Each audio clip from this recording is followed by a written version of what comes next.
The metagame has been dominated by few decks, Ryziel everywhere, with Tsurugi versions lately, even more so, and Malice as well. And now in round 1 of the playoff, we see none of those. We are seeing a dice roll. That's a here 7 now. from Danilo, beating the 6 from Ben Kreutzkamp. And yeah, you've been introducing it there. Those are not necessarily the decks we expected for the playoff, right? However, since it's a very unique event, I think that you should adapt your deck of choice and play the exact deck that you believe that is going to go well in this high competitive scene. And honestly, we've already had a little bit of a glance on all the deck lists, and these people, they really built a deck for the playoff, and Ben is no stranger to the Memento strategy. He has been playing the deck himself throughout countless of those tournaments. Actually earned some of those points that he's here for the points playoff this weekend with the Memento deck, but now he's facing it here in round 1. And on the other hand, we have Danilo, who has been super known to actually be playing Malice non-stop. He made top 8 at the YCS with Malice, but now the Malice times are over, and he is on the Memento deck himself. And even though the AIRPODS came down on the Dark Blade, he has found a very, very nice way here to extend, and you can tell by the face from Ben, I don't think he's very happy with how this develops. If you're using a hand trap early on the Dark Blade, you don't want it to be Ash, because there's of course cards that you want to stop, like the Bone Party, which is the worst nightmare. You hand trap something and then they go Bone Party, and everything is just bad from that So point to explain a little bit, Dark Blade activate effect to special summon from the deck, it got that, and then Bone Party activated to destroy Sleepy from hand, to special summon Gatic in order to take back Sleep on the hand, and Sleepy now can be special summoned through hand and fusion summon on when it gets special summon. Yeah, and Danilo right now considering what kind of fusion summoning we're even going to resolve, because there is one Memento fusion that is a 2 material monster, but we are going for the big boy. We're going for the 3 material fusion, and that is actually an interesting decision, because very often you see the combo lines going through the Memento and Twin Dragon first, but no, this is the Creation King instead. Let me answer that, because I think that if you are playing the Twin Dragon now, you're heavily playing into Droll and Lockbird, because we have used the Bone Party to add Tatsuno Shigo to hand. And I think we were still in the chain resolving all of this. Actually, I think the Droll and Lockbird could have already been activated, so I think that maybe Twin Dragon would have also been a decent answer. Also, we have the Memento fusion in hand already. So this one gets, I think, slightly less effective if you only use it on the Twin Dragon. All right, and we do see Danilo now using the other Creation King that we sent off of the first, alongside the Akihiron and the Tatsuno Chichoku, to search out the field spell. Me, myself, I'm a big fan of the Memento deck, so I'm very, very happy that we have it here in the playoff as well. Wasn't necessarily expecting it, but certainly very happy about, ooh, and this is very cool now, because now we did actually destroy a very high-level monster throughout the effect of the Tatsuno Chichoku. So we can send so many monsters here, because we can send up to the level that we destroyed. So usually you're destroying itself, sending up to level 5, but we did destroy the Creation King here with Tatsuno Chichoku, so we have countless options here to send, basically, from the deck. Yep, that's gonna be a big one. Just not the Tekutlika combined creation. That one is still too high level here. We're sending an Anguish. I don't think that we're gonna stop there, to be honest. And Danilo at the time has everything that he needs on Graveyard. It's very scary when Memento has so many names. It definitely is. And I think one thing that's standing out for me always about the Memento strategy is that it can just adjust, that it can just play a different combo line basically whenever it wants. And right off the gate here, Danilo is showing us something that's not very common, but something that I think is going to result in something that is included in his extra deck. That's 3 level 5 monsters. And I think that is going to be a smasher, and he's pairing the dice for a smash. There it is. We do go into number 67, Paradise Smasher, and Ben is taking a careful read, because Danilo, for a definite reason, has used 3 level 5 monsters, because he could have summoned this with 2 level 5 monsters, but he wants to make sure there's another material available so he can modify one of the die results into a 7. Banner's rolling. Ben, you have to go really low now. Channel all your... this is a 2! This is insane. So that's an 8 in total. But that's a 6 from Danilo, so it's still lower in the end. Woo! So to explain what happened, Smasher has 3 materials. It detached 2 in order to roll the dice, and since it has still a material, it can modify one of the results into 7. Yes, so that's what they did. For the rest of this turn and the next one, cannot activate monster effects and also cannot attack. That is very true. And Danilo, on the other hand, because he just barely went under the result of Ben, is free to do whatever he likes. That is honestly, sometimes this card, I'm scared of just summoning it because the Memento deck, as we saw, it can put out such a nice field. Like, if Danilo would have just continued to combo normally here, I would have been somewhat confident that there's a really, really high chance that he would have been able to win this game one. But he was like, I want to make sure I'm winning over this Smasher now. And I think the situation with resolving the Smasher now is almost locked up for him, honestly. Danilo wants to go the funny way. Yes. This is a very powerful route, of course, as well. I mean, Akihiron wasn't used in the most effective way, but we can get it out back again regardless. And I think at this point, we're still doing everything perfectly for good measures here. But you could just stop now, wait for Ben to almost pass the turn, even though he is playing Vanquish Soul. So if he draws into something like a Holy Suit that lets him play on Danilo's next turn, he still has a dog in this race. He definitely does.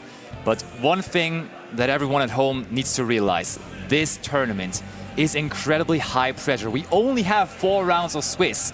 And you want to make sure to at least go 3-1 in those Swiss rounds to have a chance at making top 4. So every match counts so much. It matters so incredibly hard.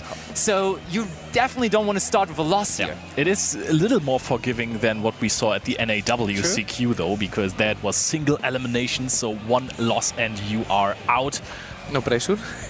No pressure here. You can afford 1 loss, even though if you get it in the first round, that guaranteed anymore. Might not be too great. But that's the typical Memento setup that we see next to the Smasher. We have the boss monster of the main deck, of course, now also finally on the field. And also there is a Tri-Horn Dragon next to it. Or no, just a Memento then Horn Dragon, not the Tri-Horn Dragon. That was the original one. Ben, is he even going to reveal what he's playing? Oh, that looked like an end phase there from Ben. He shrugs and goes, hey, there's not really, I mean, you're not letting me play too much here, so this might be the end of his non-turn, basically.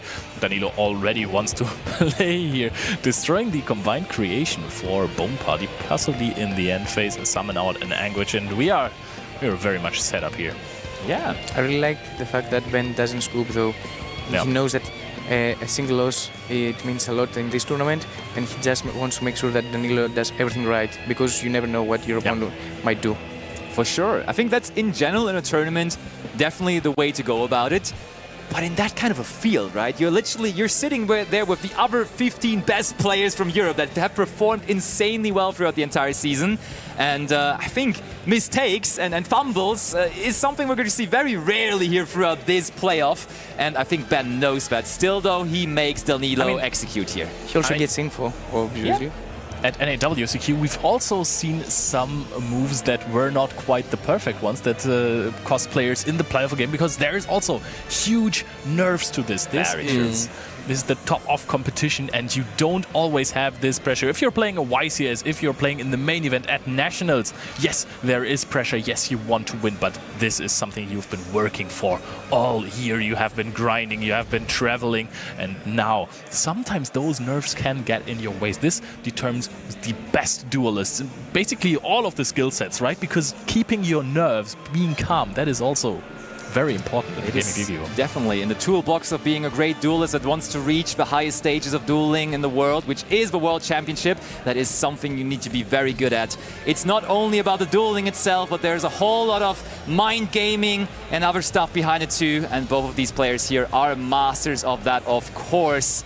And now it's back to Danilo's turn, who just, in the end phase of the opponent, summoned out now the Horned Dragon from the extra... No, not the Horned Dragon, the Twin Dragon from the extra deck. They're very similar, but both of them now on the field. Yep. And now I think we're just going to summon out our combined creation.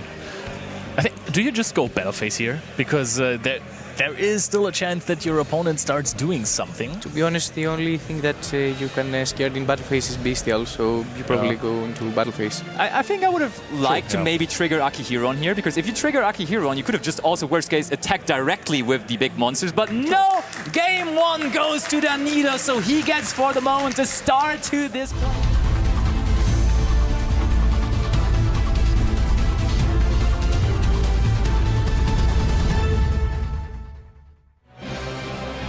I thinking about it more, the addition of Paradise Smasher and Memento just makes sense. We've seen a trend where players are basically playing only hand traps like Droll and Lockbird and a bunch of Mole Charmies, which are good. They force your opponent to stop most of the time because you can't full combo and give your opponent 20 draws. Resin is a really good start for Ben, by the way. Yes. But if your opponent only Mole Charmies you or Droll and Lockbirds you, it doesn't stop Memento from putting out a Paradise Smasher and basically taking away your ability to play the game in the next turn. So You just said only Malcharmio?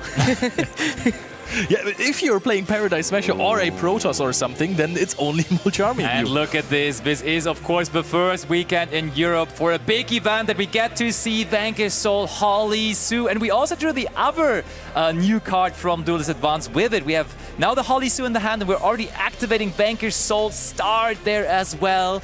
And Ben, in deck building, made a really, I'm curious about it, but a really interesting decision. He mains, of course, the one Vanquish Soul Start, as you usually see, but he's also side-taking another copy of it, which is something I wasn't familiar with that is going on in the deck, but he is doing it, and he's a master of deck building, so probably has to be approved. I assume going first, you just like more consistency. Yeah. Even though the card doesn't play on its own, it's still very unlikely that you have nothing else going on. Okay, there is a classic of the Vanquish Soul strategy, the Link 1 Rock of the Vanquisher, which is now turned going into the extra monster zone there. We're revealing Dr. Madlove now with Holly Sue. Ben has such a good setup here. And the thing is, Danilo, he wasn't even aware that Ben is on Vanquish Soul, right? Because he didn't see any Vanquish Soul cards in game number 1. So he figured Ben could be on anything, really. But now he is faced with those cards, and he is really seeing the best possible start from Ben there, because it used to be like that at Vanquish Soul that it is all about Raisin.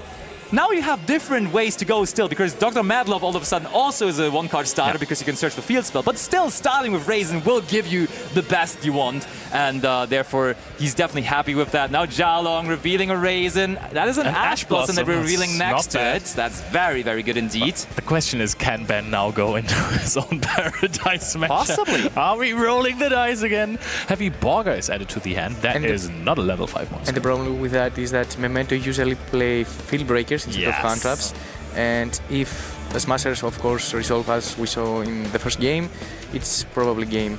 Yeah.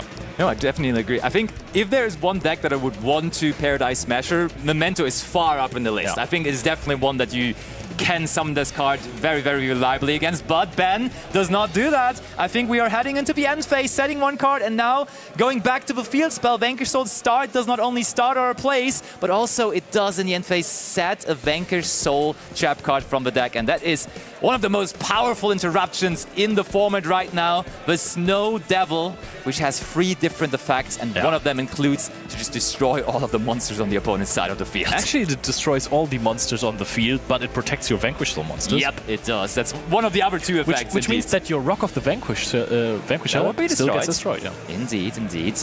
But you can chain to it and just bring out another Vanquish Soul monster with it. I think that's fine. But Danilo starts off normal, summoning the Anguish now. Solid start. I mean, we know there is Ash Blossom in the hand of Ben Kreuzkamp. But do you want to use this here already? This is something very interesting about the Vanquish Soul deck, even though there are very powerful cards that have been added to the strategy. It does not look that impressive on the field. It resolves, okay. And Danilo gets the search. Already shows off some proficiency in this matchup because he normal summons the Anguish in the zone of Holly Sue, so that Ben can't use the effect to special summon out a Resin from deck or the Rock of the Vanquisher effect to special summon it in the column of the Anguish to pop it. Very, very good. I think that is a good column to use. Also, as a general advice, I think summoning your monster to the zone of Rock also is usually quite good, because when they then get Raisin into the zone that Rock is in as well, then they would have to destroy their own Rock too.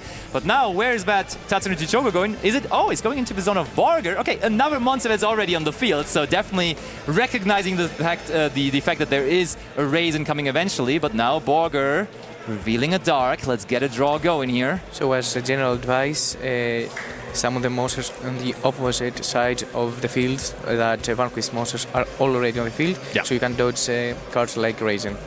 Yep. There's and of course, Jalong now. what you said about the Rock, that if it's going to be destroyed, at least you can destroy the Rock as well.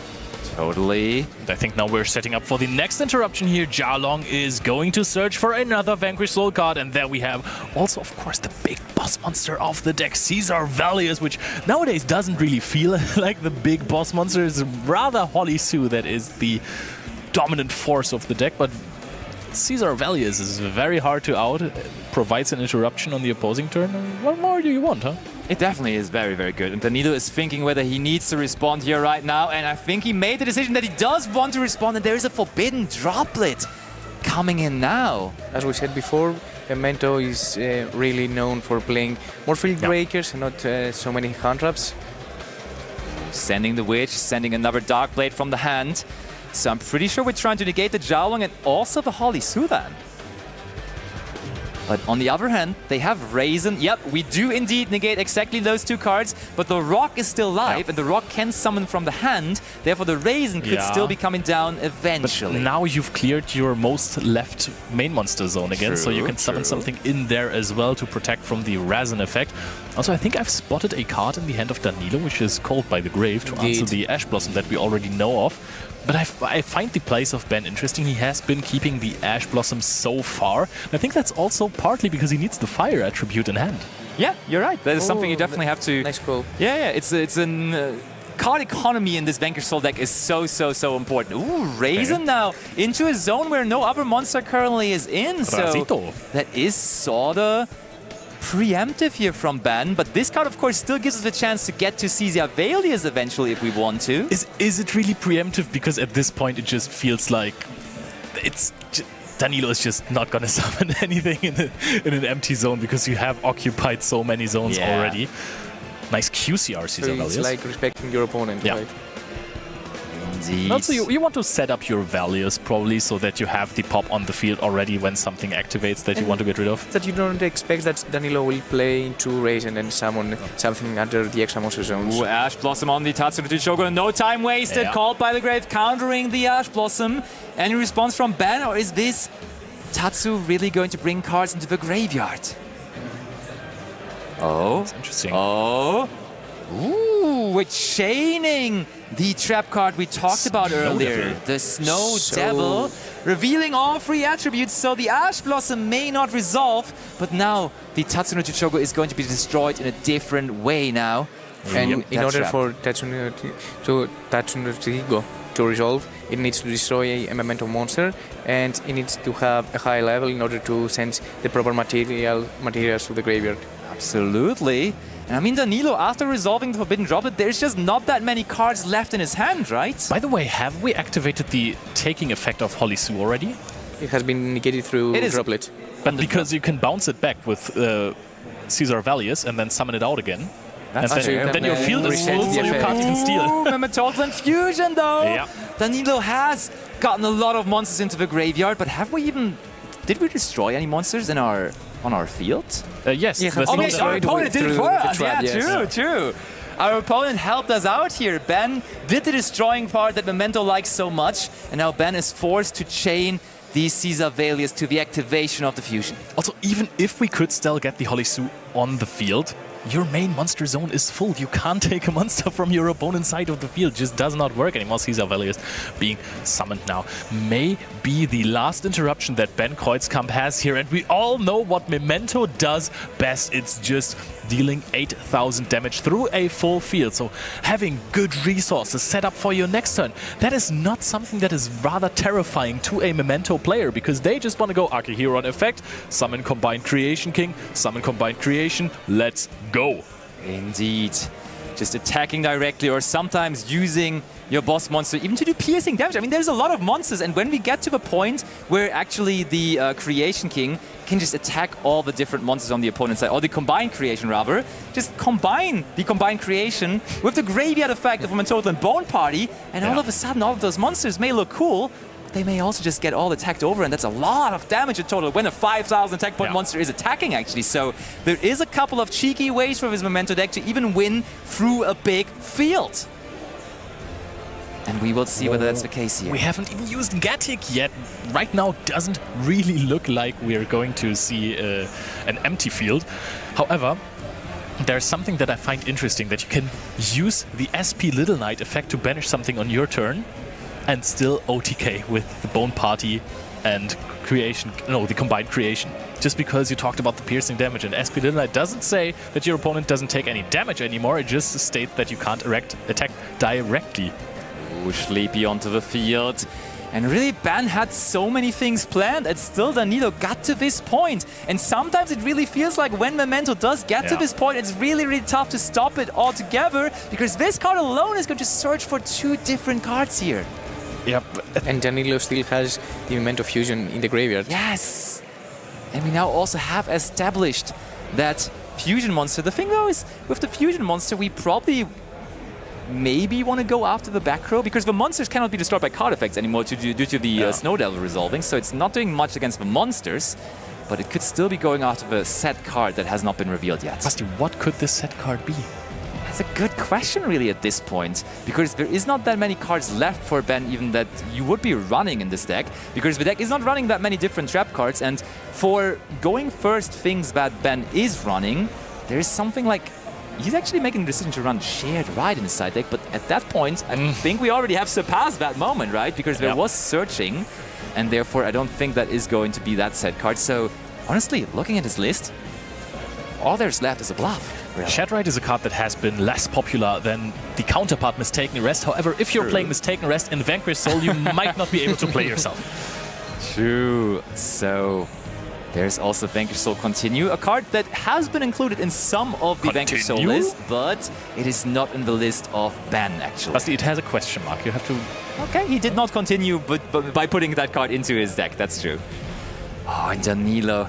It is so nice to see, for me personally, that he has been mastering that Melis deck. He has been teaching other people how to play Melis perfectly. And that's still a certainly fine deck to play at the moment, and it would be a very, very valid choice to bring into this playoff. But still, even though he is so perfect with Melis, he has decided, no, I am going to go with something different, and that is Memento here. A deck that he also already brought to, for example, the French Open, where he collected a lot of points with it. So he definitely is no stranger to this deck at all either, and he's now bringing back Akihiron for its own effect. Akihiron will allow us to attack directly this turn. Keep in mind, there's still a possibility for a Caesar Valius effect. True, true, true. That is still possible, and if you can't force out the Caesar Valius by destroying it with combined creation Tekutlika, then it is going to be really, really hard to out this card before, you know, it actually gets to destroy your combined creation Tekutlika.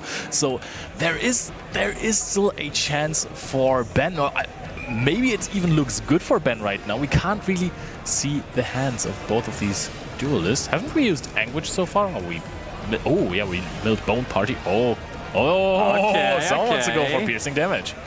No, we're adding back the Bone Party, first of all, through the effect of Akihiron there. Oh, yes. So we first of all want to use the on-field effect of it. And it's a very unique way to play around draw, of course. Yeah, it's great. Because we are under draw right now. Oh, true. I didn't even When did that realize. Yes, I did not realize Drawn Lockboard was even activated, but you were very right, Mike. It was dropped, and Danilo just finds a different way. When was that dropped? I mean, probably after the first search, right? But that would be a usual time to do it. Probably on the surge of the Fusion Monster, right? I like to waited a little bit in order to have his own search and then activate draw. That makes sense. I like to Perulia my opponents first and then draw. That's a very good strategy. Right? Yeah, you're a master at that. You have been doing that against me countless times, I can confirm. But now Danilo, he knows he has to find a solution. He has to find a trick to play around that Caesar Valius. Otherwise, there's not going to be enough damage. And if the turn gets back to Ben, his setup is strong. That's what the Vanquish Soul deck wants. Vanquish Soul deck wants to do. It wants to save up resources so it can outgrind you. But now we go for the Bone Party. I will be honest. Danilo right now didn't look like he had a plan. He was taking plenty of time to think, which is always like duelists like Danilo.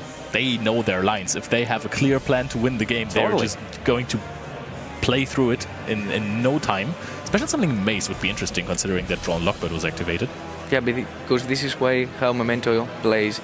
It doesn't have just a straight line. You just go with flow and and to deal with interruptions that your opponent might have. The thing is, Danilo needs to take a look at the time, because yes, game one went through really fast, but Vanquish Soul is really not the deck that you want to be in time against, because they have their ways to just burn you on your first turn with Heavy Borger.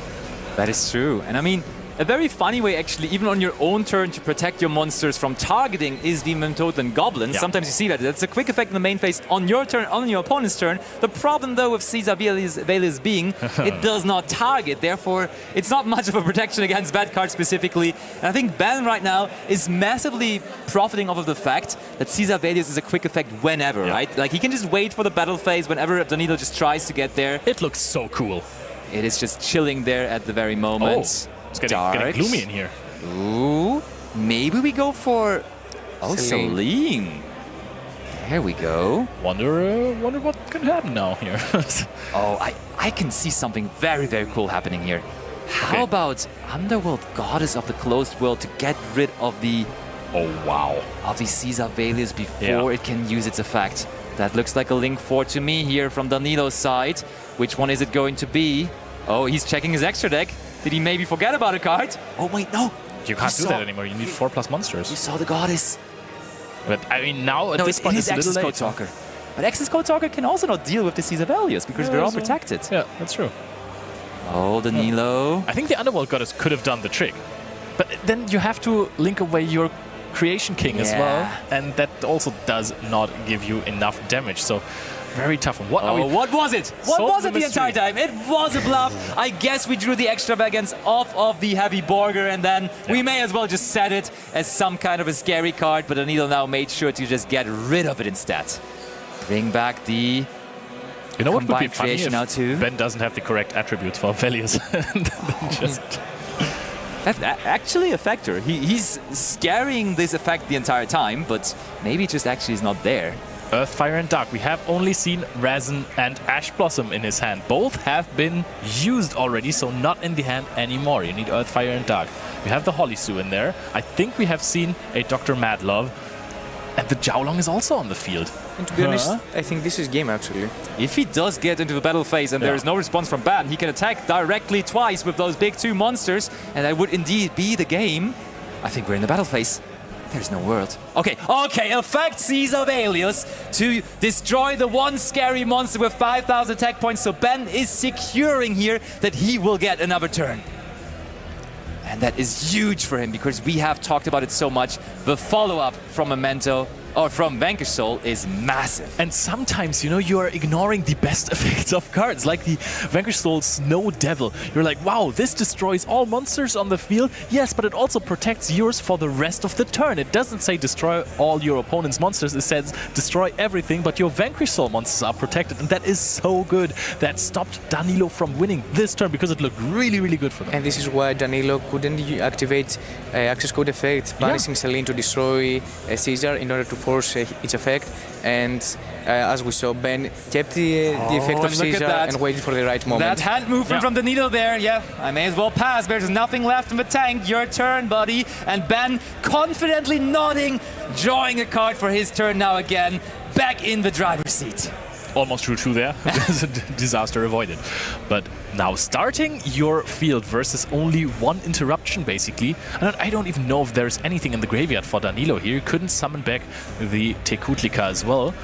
Starting with 2 monsters on the field and a full hand. I mean, he has just, as his last action, the last turn, basically revealed that his hand is full of engine. And of course, you can turn Raisin into Rock. Yeah, you can just steal Access Code Talker as well.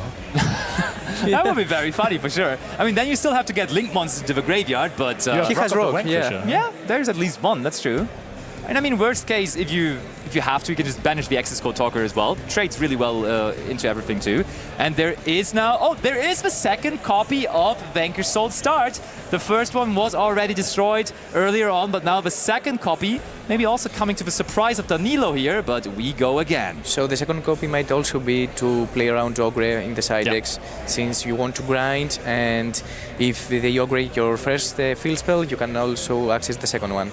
Yep, and you know, you can still use the end phase effect. We're scooping on Danilo's side, saying, hey, I might need some more time for my next combo here, and this is looking difficult to win. So Ben makes it even 1-1 here. Ooh, that is the equal.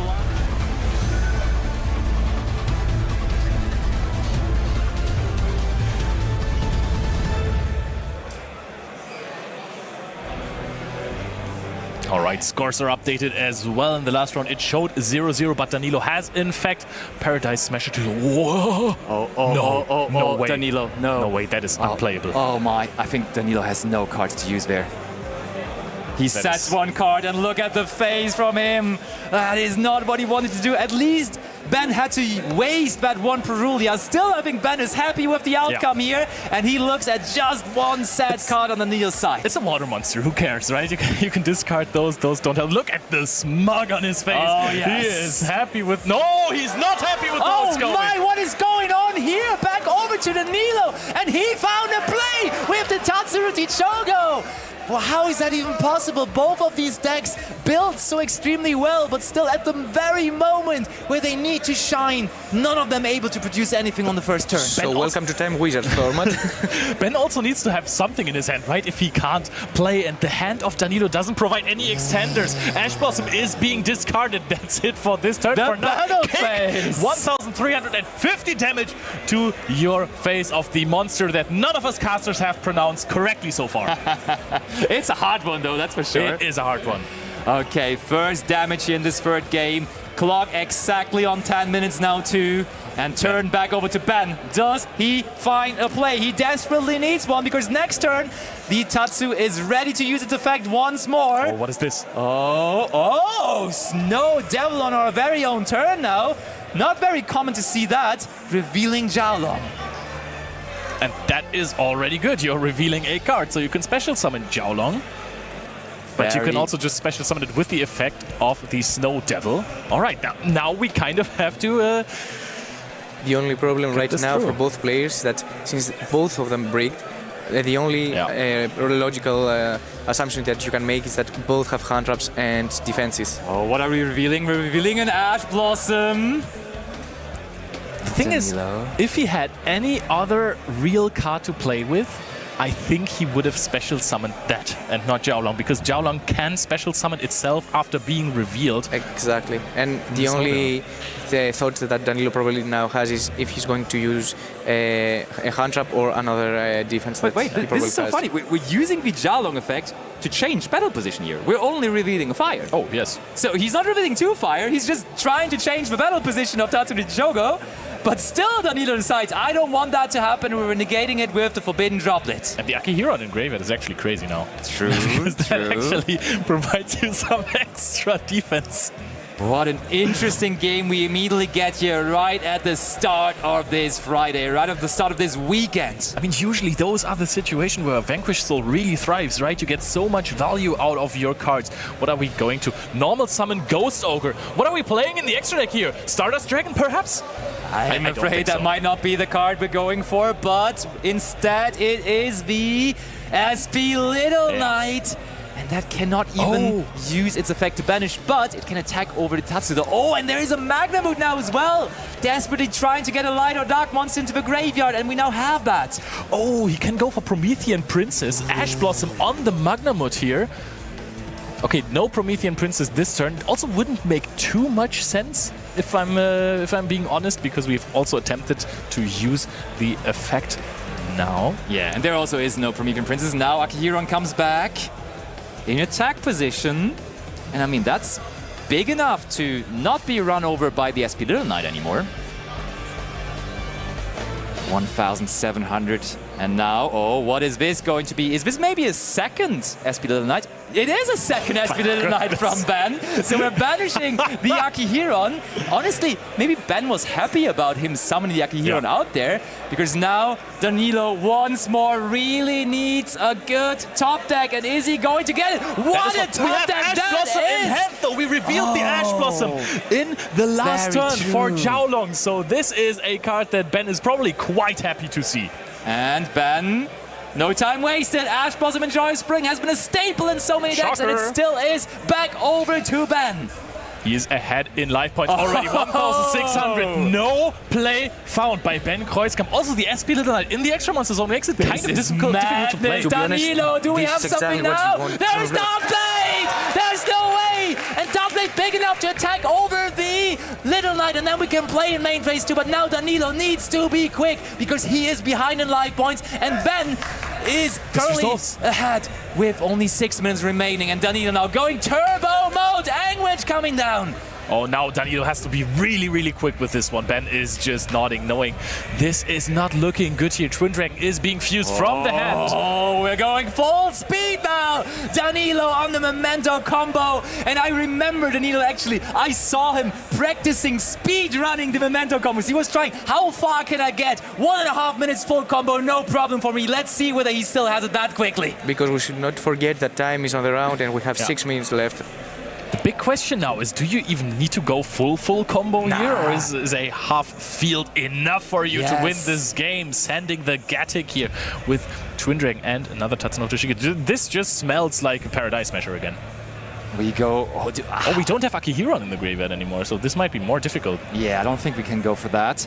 But now Danilo, he's taking more time than I would have anticipated. He's really thinking this through. How many cards does Ben have left in hand? It's just like, it's 1 or 2, right?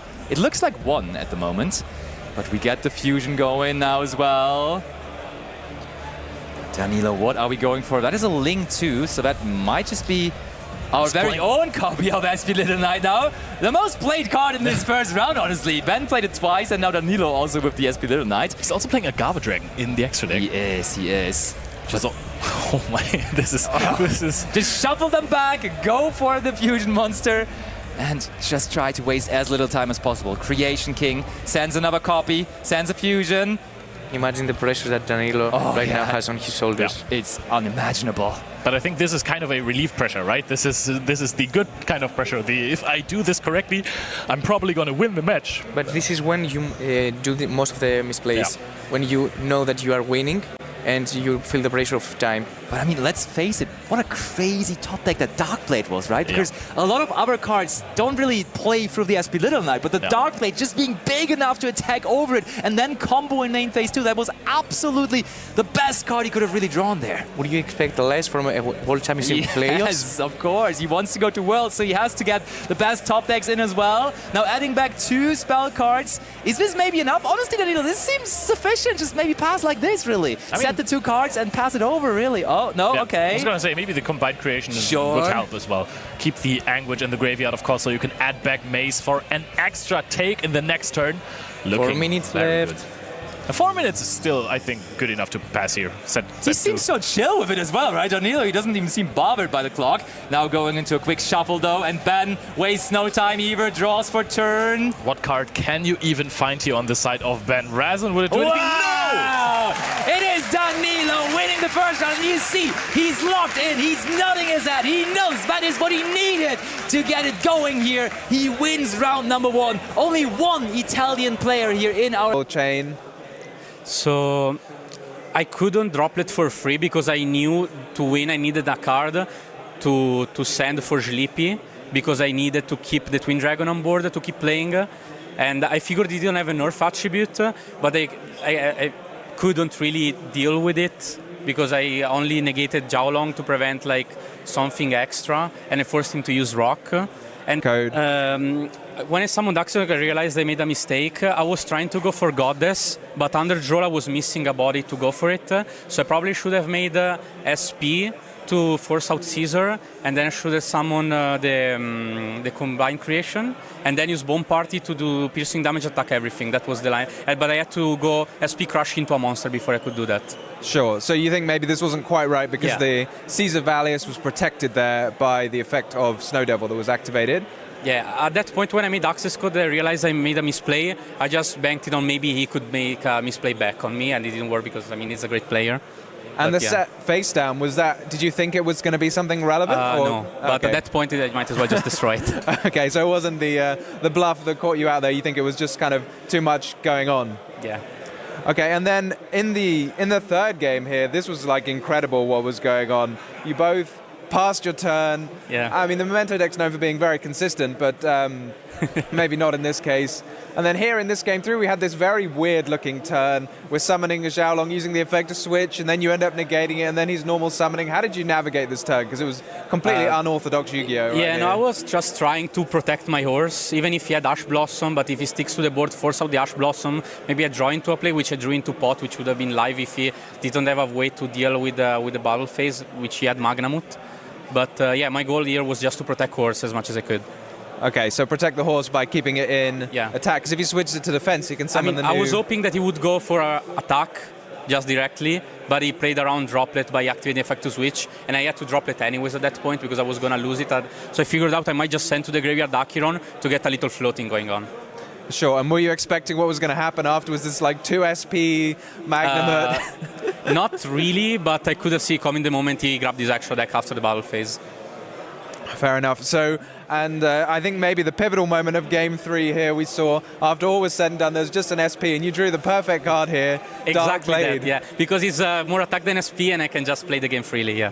Yeah, so you're running 3 copies of Dark Blade, and maybe only 2 Anguish. Was this, how did you decide on these ratios? Because I think Anguish is a bit more popular. So, yeah, I think Dark Blade is the best normal summon by a large margin, because it allows you to go into Twin Dragon without using Ors, so you can keep a level 5 to go easier into Paradise Smasher lines. Okay, so it's set up to use this Paradise Smasher. Well, that makes a lot of sense. And here we saw you like absolutely rocketing through. We can see the time here, only 5 minutes. I could have done probably a lot more. I couldn't probably even Paradise Smasher him again, but he's on top, so there is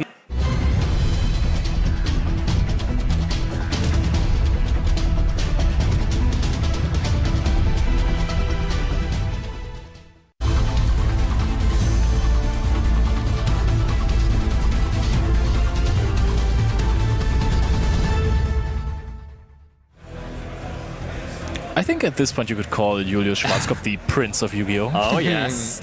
He is definitely a member of the Atlantean family. And we, though, on the other end, will have Elias go first.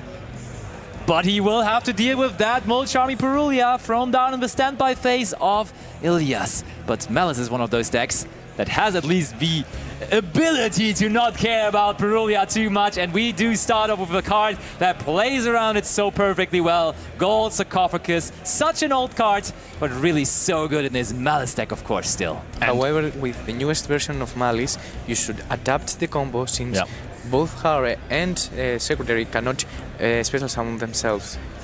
They can, but your opponent will draw a card. Wouldn't recommend it. Gold Sarcophagus and Gold Ray, actually very special card, because it was a prize card back in the day, and the first basically reprint for everyone to get it was in Gold Ray. Not many cards have that feature.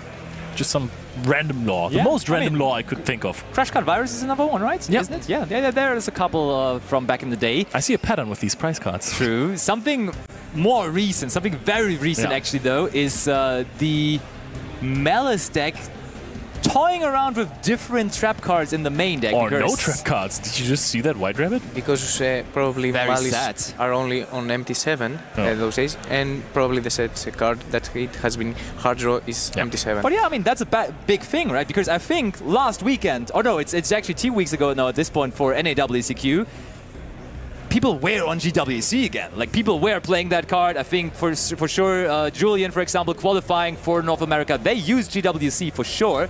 But here in this list from Elias, he does not run it. It's only MTP or 7. So it's a very, very controversial decision in the Malice player base at the moment. But Elias said, I don't need that GWC. Maybe because it's a very low round tournament, the World Championship playoffs, and you cannot afford to break in any game. So probably it has make more consistency and has doesn't use GWC, since in a 12-round tournament you can afford to break once in a while, while in a 4-round tournament you cannot.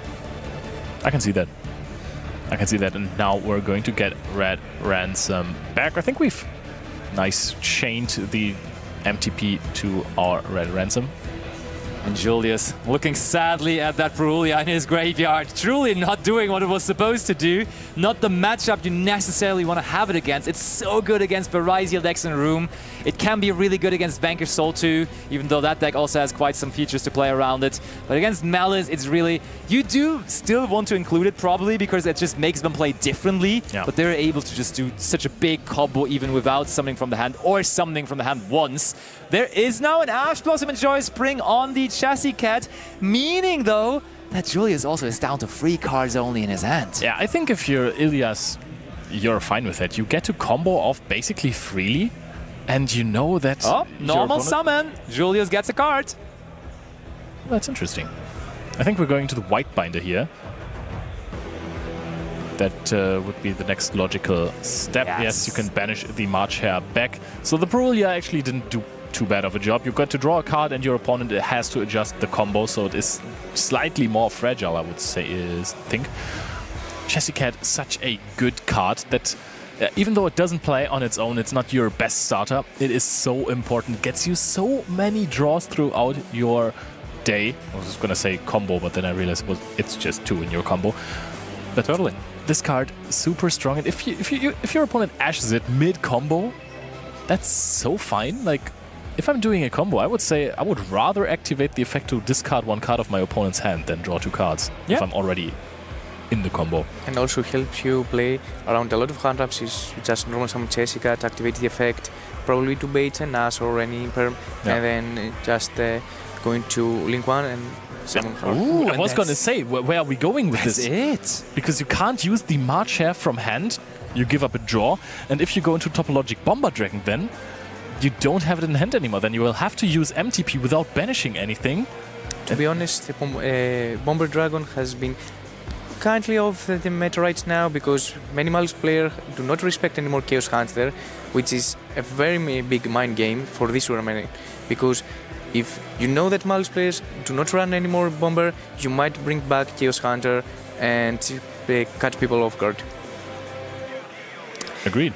I like the Cyber's Wicked Bomber Dragon technology. You're a big fan of that. I love that. You can't get your fingers off of it. You have been doing that non-stop. It is definitely the coolest thing that the deck has Speaking done. of cool, though, that Poseidra activating there. Not so cool, though, drawing the card that we discarded alongside it, because that's a card you rather want to special summon from the deck later on in your combo. That is the Butterfly Fish. Such a funny card, actually. But it will work as a discard here for the Poseidra nonetheless. The storming Atlantean storming onto the field, but Elias trying to figure out whether he immediately needs to find a response to that. The thing is, I got a small peek into the hand of Elias, and it does look like there is a lot of non-engines, so maybe even... So Elias just made a wonderful play, because now he gets to ban his White Binder. Poseidra will be summoned without a valid target to activate its effect, and then White Binder will be summoned again from the banishment zone in order to draw a card. That's so heads up by Ilias, honestly. Yeah. That is really, really, really good. I mean, as we said in the previous round, in order to be here in this tournament, you have to be one of the best 16 European players. But now you're also giving up your banish from MTP.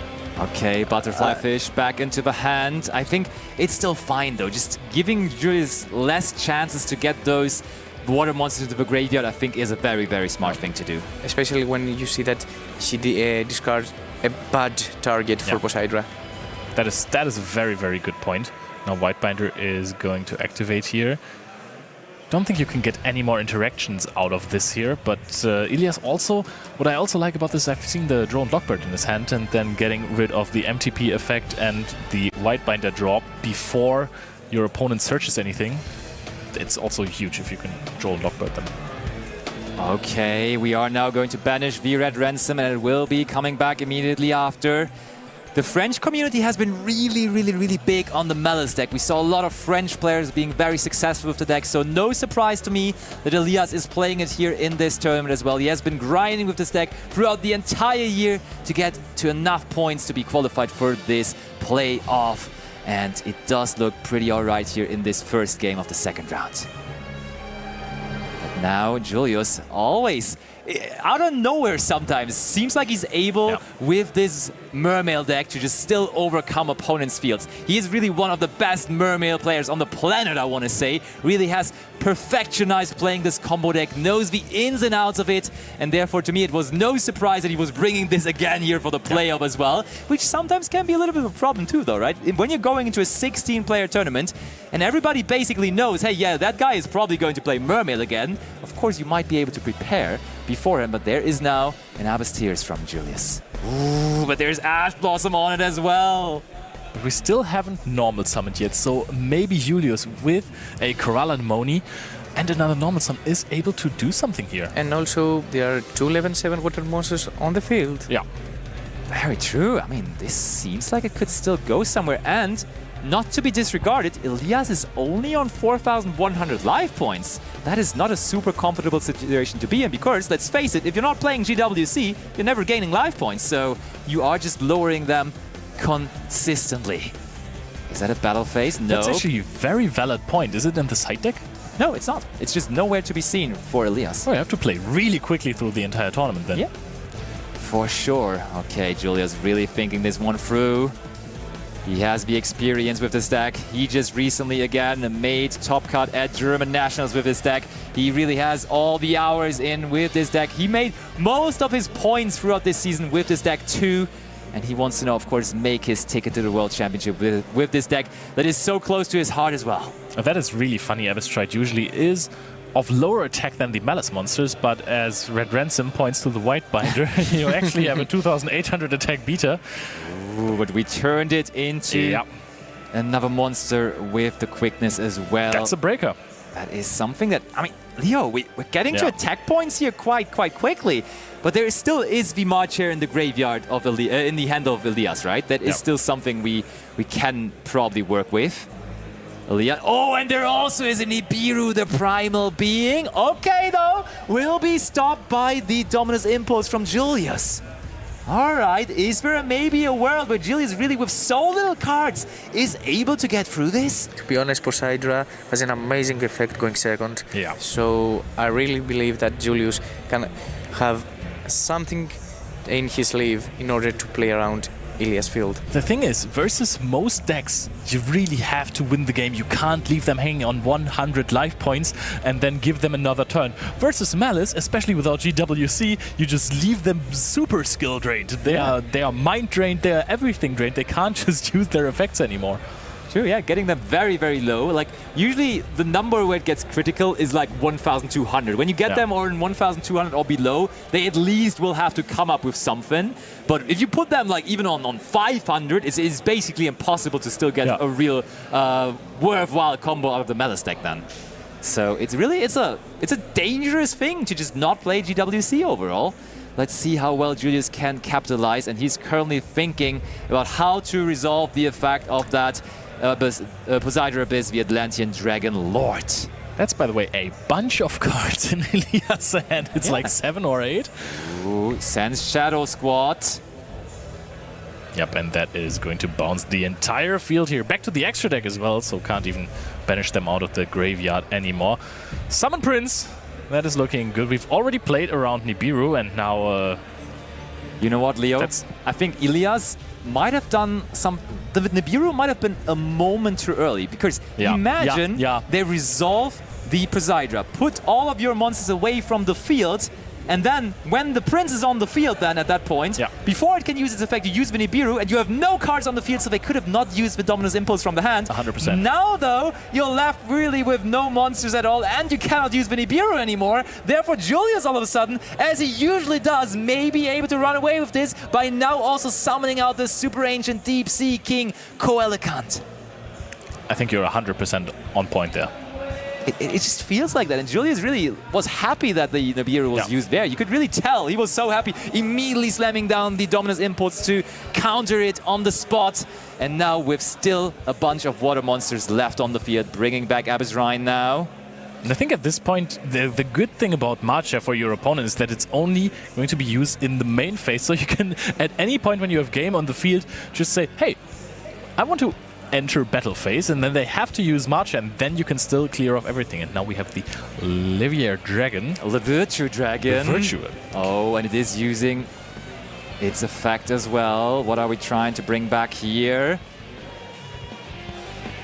Yeah, looks like the Prince is going to... Oh, there was a Droll and Lockbird. Yeah, that was used on Prince Effect when Abyss Shrine was added It's weird to the see hand. it so late, but now the Quellicant, and no response to that. We get to summon 3 monsters here if we like to. This is just escalating quickly, really. I feel like even if Elias resolves the March here and gets like 2 to 3 monsters onto the field, it will not be very easy to stop him. Especially with 4,000 life points on. Look at that Platinum Rare Pike. Just sitting there in attack position. I think that Elias was just reading about the Quellicant if the monsters could attack. The thing is, I don't know for sure, but back in the day there was a whole deck about Quellicant being a fish OTK, so I think... They cannot attack now, because you had to always transition them into Synchro monsters. And that's game. But that is the game! Julius Schwarzkopf once again able to pull it off, going second with his beloved mermaids. You can never rule that guy out. He will always just flood the...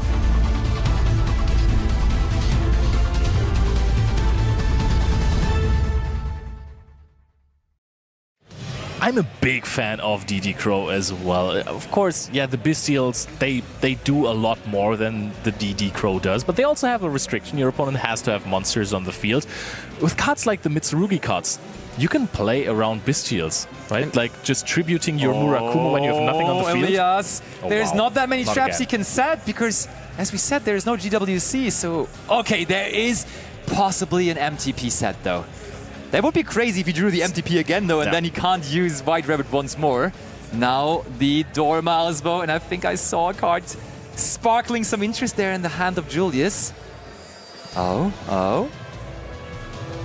Is there maybe the most feared card ever? It is Artifact Lancea from Julius, trying to shut down whatever this Malice deck is trying to do. As we mentioned in the first round, Malice may be a very risky choice for this tournament, because obviously all the players will respect Malice and bring side options like Lancea, Chaos Hunter, or even Meowls. I mean, it has been a very feared card overall, right? It's risky to bring Malice to any tournament because Lancea and Chaos Hunter just, they don't leave you a lot of room to compensate with your skill. You can't just outplay Lancea. I mean, in Master Duel, people have started playing Speedroids just to put up something versus Lancea. Oh, we're chaining though. Yeah. That looks like a chain to the Artifact Lancea there. We drew the MTP again, searching for the March here, which will not be doing much else. Oh wait, oh no. Is the March here also? From the hand, in order to go to Splashmates and access the Grand Ransom in order to get Hold properly on, so mirror. we didn't search for March here. We chained the March here to the activation of MTP. Now searching for the Dormouse again. For some nice follow-up. So I think we're going to try and set up a Malice in the mirror, or just try to set up the MTP again with Whitebinder. Oh, but Julius, does he have something else? Imagine now if Fuvalos on top of this. That would be crazy. He has one, to be oh honest. my, Julius now with the Fuvalos. When you saw Elias, when he saw that Fuvalos now also being dropped down, that makes things so much more awkward now. Because giving your opponent 2 draws against what you saw, what the Mermaid deck can do, that doesn't feel great. And Julius' hand wasn't good. Nope. He even got an Ash for the toys, which was basically the only play he had, but then he still ended up... Hold on though, that card might be able to still save us. I was talking about Mistaken Arrest, but there also is deck Lockdown. Poseidon though might be immediately with the answer to it. That can and there is no time lockdown. wasted. Julius with lightning speed takes the second game as well. 2-0, and he shows. We also... He read the Poseidra, and because I think he was not sure of the effect. And yeah, this is the moment, and I think you kind of knew that he might have Rubiro, right? Yeah. So like, I was already here, probably he will nip me, if not I can send from deck. I expected him not to have Impulse, because he would have probably set it. Of course, he could have drawn it with Whitebinder. That's why I was thinking if I even want to rebound with the XYZ, because I play very hard into Impulse. But I just thought he would have set it the Impulse, so I didn't expect him to have it. And like, when he doesn't drop the nip here, I was just 100% sure I'm not bouncing both of the Malice monsters, because if I bounce both and he doesn't nip me but he still has it, I cannot activate Impulse anymore. So I would have just bounced one and keep the other one on the field, do my combo next to it, and then keep the Impulse for later. Yeah, and also I think from this point on, you kind of figured it out that it was pretty much on your side, because once Poseidra basically resolved essentially, now we can go into our second clip. There's the Goelican coming down, and essentially you clear the entire this field. So I think from Ilya's point of view, I think it was also not easy, because he had a good hand overall, you know. So I think you kind of manipulated over it quite well. I think you were kind of satisfied with it, right? Yeah, I mean, just like most of the hand trips, like the low impact hand trips, like Valor for example, don't do that much to the deck. Especially like going second when I have my Poseidras, like the small one in the main deck and the one in the extra deck. They get a lot of value going second, especially against like low impact hand trips. And okay, let's see. This progressed quite a bit, but there's a rivalry of the Warlords of the side of Gabriel there. And Elmadi, though, having Ryziel Detonator on the field as well, basically ready to tackle that rivalry of the Warlords eventually as well. I'm wondering how it probably was activated before the Detonator could even come onto the field. Yeah, and then, I mean, you have Valen attached to it. You can just pop 2 cards at once. That's so cool. That's actually crazy, you're right. But let's see. That might be what's happening right now. Oh, yeah, that is Detonator's effect, targeting the Malice in Underground. But I mean, we surely already used the Valen this turn. Is it not once per turn? Oh, I think we're... Oh, yeah, true. If we are... Oh, no. This must be another turn already. Turn. Oh, okay. They get to chain the MTP now. That was probably a known card. I can barely believe that that's already another turn, honestly. But maybe you're right. I mean, the turn was probably just stopped with Rivalry. And then we go Detonator. Maybe, yeah. You could definitely be correct. But now the chance definitely is... And there is now the Ash Blossom and Joy Spring on the MTP, and Gabriel has to give the thumbs up to that. Solid 2-card investment here. I mean, Valen Effect is not really a card that you're using here, but Ash on the MTP. Quite curious to see... Oh, wow, wait. Druid's Room is good. Yeah, and the rivalry, though... Yeah, Druid's Room, it has to be used to crash into Detonator and then send Detonator, but we have the Ryziel Cross. Yeah. So it basically just gets out cross, huh? Because under Rivalry, you are absolutely right, doesn't do anything. Let's see, they target the Valen, and Elmadi is considering, but it seems like with the Druid's Worm being around, you just want to leave the Rivalry up there. And yeah, there it is, thumbs up. Valen gone, but situation maybe still alright for Elmadi. As we head into the battle phase, crash the Druid's Worm, try to send that Detonator to the graveyard, but Elmadi certainly has a way to stop that. Yep, just cross it off, basically, right? So you just need to detach. Of course, that is one less material on your Ryziel Detonator card that is so powerful. Destroying 3 cards, basically. Now it's only gonna be 2. But it's better than losing it, huh? Ooh, March here now as well, though. I think that was the right choice, even though Elmadi will get to play another turn after this. Banishes Malice in the mirror. Activates that as well. Banishes the Red Ransom. This is huge for Gabriel. And I love the fact that he bans Malice in the mirror, since already as Blossom has been activated, so he wasn't scared about getting as Blossom. Yeah, because that really deals a lot of damage then, basically, to you. Gets Chesic Head banished, and now Gabriel is in the safe zone here. 10 minutes left on the clock. You don't have a battle phase this turn, so keep that in mind. Elmadi is always going to get another turn here. But this looks like this might become full combo at any point, because yes, Detonator destroys many cards. At this point, there's only going to be one more pop, and we know how well Malice plays through interruptions. But Basti, weren't you saying about something about no GWC as well? 1,900 life points. That is not a lot. Yes, but actually looking at the list from Gabriel, there is GWC in his list. Okay, so even though that card is there, maybe he didn't get access to it. Maybe he just didn't have a way to have a Malice Link monster on the field when it was resolved in the end. But definitely 2,000 life points is quite low. I will have to agree. So El Mahdi, even though this is now looking promising for Gabriel, in the long run, might still be able to somehow rattle through. And please note, 10-minute mark now has approached, and Gabriel will do no further damage here this turn, as we have already been in the battle phase. So this is maybe going to go all the way down to the last seconds remaining of the match. And now Chassis Cat comes back too. I feel like we just switched banishments there. Chassis Cat is not going to activate here. We're going to link off those. Let's see what we're going to summon. It's not going to be Uploose above the Goddess. Nope. But maybe a Bomber Dragon. Cyber's Wicked it is. Your beloved Cyber's Wicked, Leo. Yeah. Now Chassis Cat, we want to try to draw 2 more. That card is so good, honestly. I think it's an obvious choice to say Dormouse is the best Metals monster in the main deck, but I don't know. I have a sweet spot for Chassis Cat, really. That card is just enabling so much. It just tips the deck a little bit over the edge, right? Because your main deck engine is also so small. Yeah. You're just... It's almost a guarantee that you're going to draw into at least one I love drawing non-engine cards, card. honestly. Yeah. Especially if it's Ash Blossom that you didn't have in hand before, or Impermanence. I mean, who doesn't love Pot of Greed? And that card is basically Pot of Greed, and then you also get to summon a card. Or add back a card. Yes. It is pretty good. And now Gabriel has very good protection with Wicked, since not only she protects herself, but also any cybers that she points.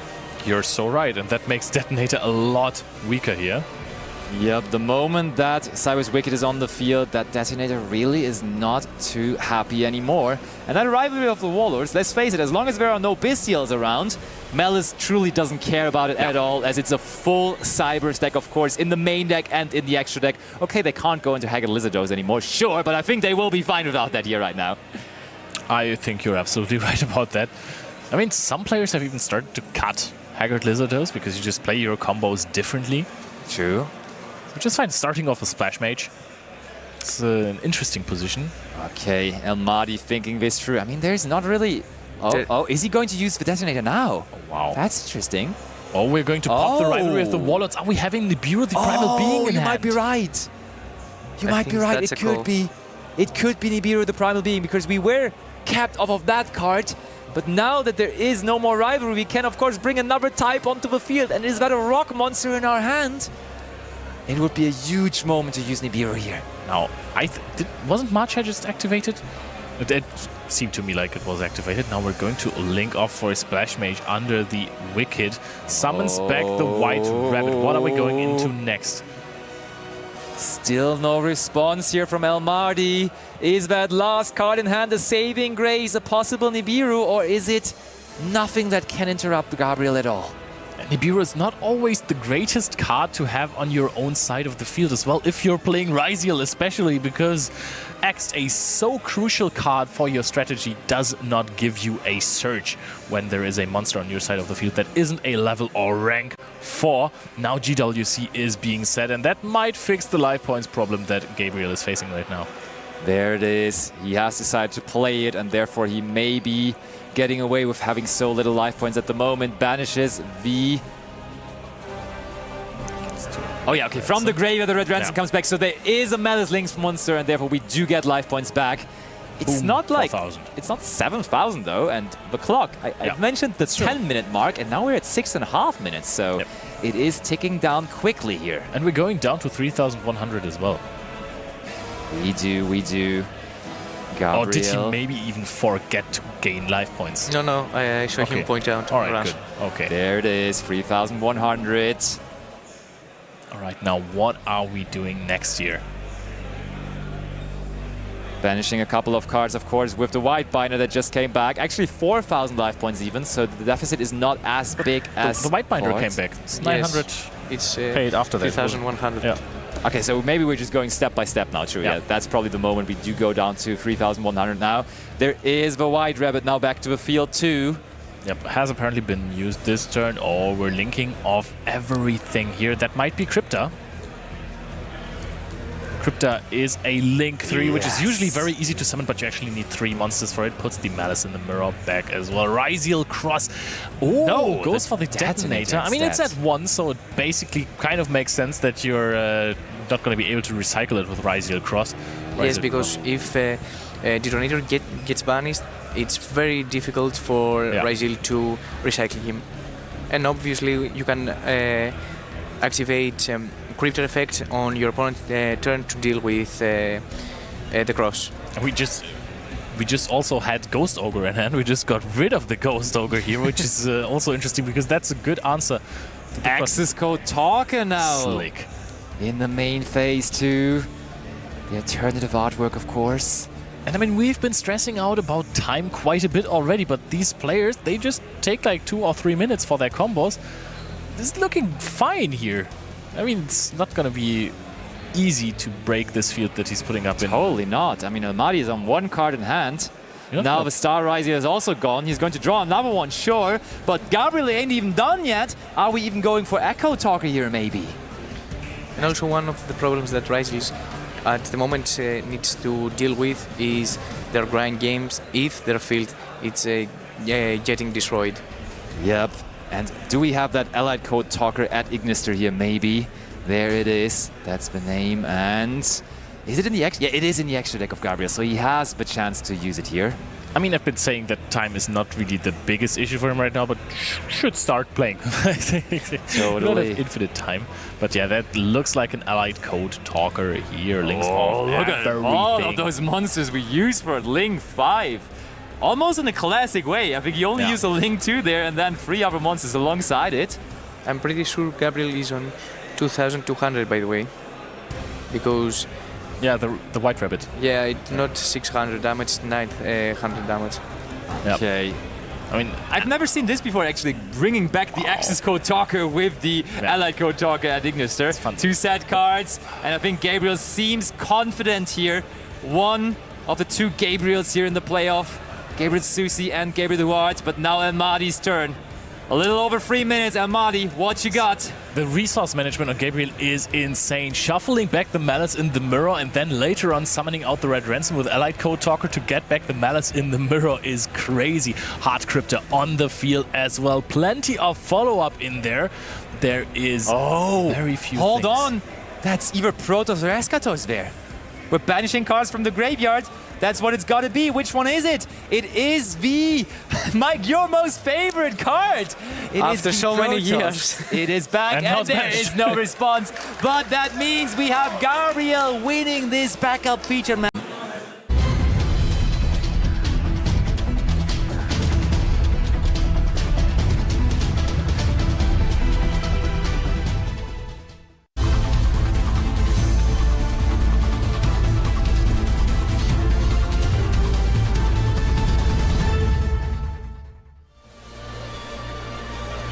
Important die roll, and spoiler, it might not be the last that we see during the match. So yeah, players are going to have to practice their dice rolling skills if you're going to put a Paradise Smasher in your extra deck. But I thought I saw Damien win it. yeah, Setting 1, which can sometimes mean passing, but not if you are Malice. indeed. And Damien, I suppose with when you've already got to normal summon a monster, normally that's like the baseline for a turn, but nowadays, of course, with more Charming Perulia being one of the more popular cards in people's main decks, sometimes even that's a good start, that you just get to normal summon a monster uninterrupted. Yeah, we've seen some players, I think, take deck building to quite a unique approach for this event, given that you're only playing against other 15 players.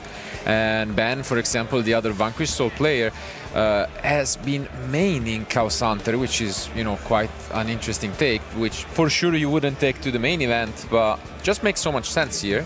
But surprisingly enough, Dinka, which is known for all of his, you know, unique takes, is the one playing maybe the more traditional list out of the two. Yeah, it is a big gamble running that Chaos Hunter. Do you think that's something that you would have done in an event like this, where there's only such a small field? I think for sure. I mean, I don't know about Chaos Hunter itself, but I think, for example, we have seen other players using the Takian spells in Ryziel and then playing the one copy of Lancia. I think that's extremely smart, for example, and, you know, less risk-prone, I guess. But yes, it does make sense. I mean, you're really playing against such a small field, you know, and you can get info on what they've been playing throughout these, you know, events and WCQ different fields. So why not just take a risk? I also feel like the Chaos Hunter is extremely powerful. I think the choice is either the Meowls or it. it really depends on how you feel like about it, but I think it was a solid choice from Dinka's side because there are 7 Malice competing in the event, so far so good for Dinka. Yeah.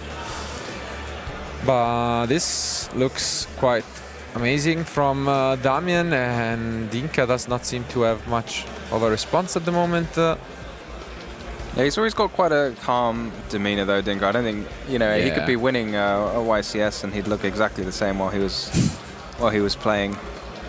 Indeed.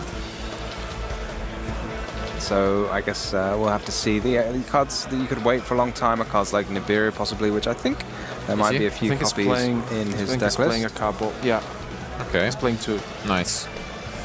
But at this point with Malice, there's almost so little to be afraid of because once you've got your whole engine set up, you're probably going to have a March Hare in hand with a good few Malice links in the grave that offers you like so much follow-up for the next turn. It makes it so difficult for your opponent to win on their turn. It's just so much to deal with.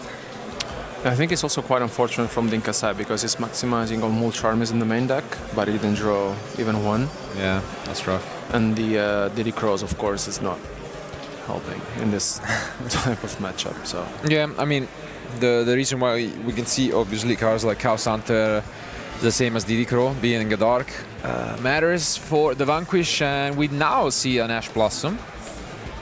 Being extremely patient with it.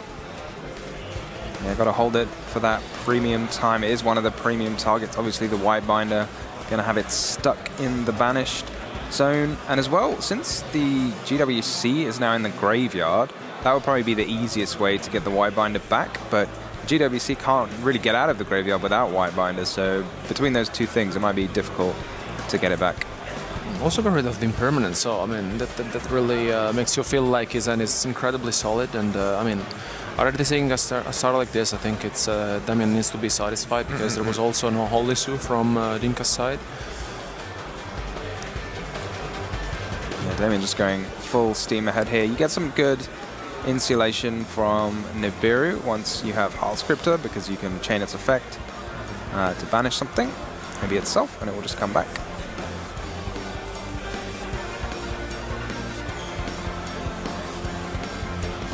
I mean, it is considered a deck to beat for a reason, and we have seen it plenty of time throughout the past events. Yeah, one of the things that just makes it so resilient is you play all of your engine and then you also draw a bunch of cards. So in later games, when you've got all these powerful side deck options, you're going to see them because you draw like 3 cards throughout the course of your combo as well as all the other things you're doing. Yeah, I think it's arguable that maybe it doesn't have the most powerful in terms of oppressiveness turn 1, but for sure it is the deck that has the more recursion. And yeah, here comes, I think at this point, one of the signature cards of Dinka, this part of Extravagance. Played in a lot of different decks. Choosing very carefully what to banish. See if there's an Ash Blossom. And we do have Ash. Very hard to argue with Ash Blossom on drawing 2 cards. And that's going to be difficult for Dinka because he's left with 4 cards in hand and with the rough. IP on the field, and also if there's like, okay, there's Rhoda. Okay. Reinforcement of the army. Reinforcement, it's one of these like old school, it's super powerful, but it's one of these cards that even though it's such a good normal spell, it's almost falling off in its power because of how popular Droll and Lockbird is. All of these like classic cards like Reinforcement of the Army and Bonfire, you almost just don't want to play them because of the Droll and Lockbird, but you kind of need to because of how important Razan is. It's a really big call out from Damien there, just activating Vela in response to Razan, saying like, you know, you might have it, you might not, but I'm gonna make you use it anyway. To some extent you need to do that though, because you can only use one effect of Razan in the same chain. So if you use the Vela now, it prevents it from using the destroy all cards in the column effect. So it's kind of protecting your IP even if it was going to get bounced. Yeah, and this Baldric is so strong, obviously acting not only as a response for your opponent, but in Malice it's just an engine card and it does so much. Yeah, this is looking quite rough from the German champion.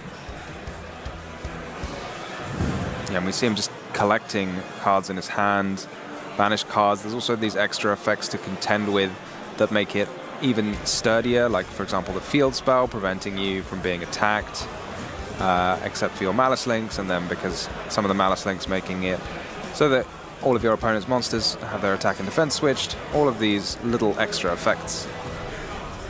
But yeah, we're gonna use Bold Drake, reduce Chain, the Rock, and recur this reason. But now, what do we do? Oh, okay. Looks like your soul is good. We do have one of the few extenders.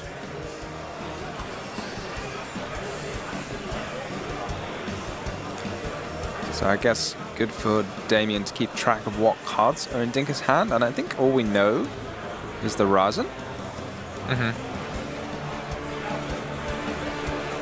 He's revealed it again, so he's getting a lot of mileage out of this Razan. It's been revealed, it's turned itself into a rock, it's come back again.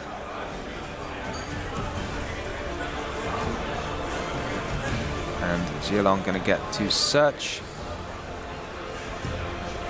Good for Dinka to have that Ash Blossom. I was thinking to myself just how powerful the non-target banish you have with the Malice Trap face down is, because again your opponent can return one of their cards on the field, so target interruptions not quite as strong. But if you have a non-targeting interruption, it doesn't matter if your opponent chains a Vanquish Soul effect to summon a new one, you can just banish the new one, and that's going to be the same for Heart Scriptor. So at some point it might be that Dinka Boy just struggles to stick a monster to the field.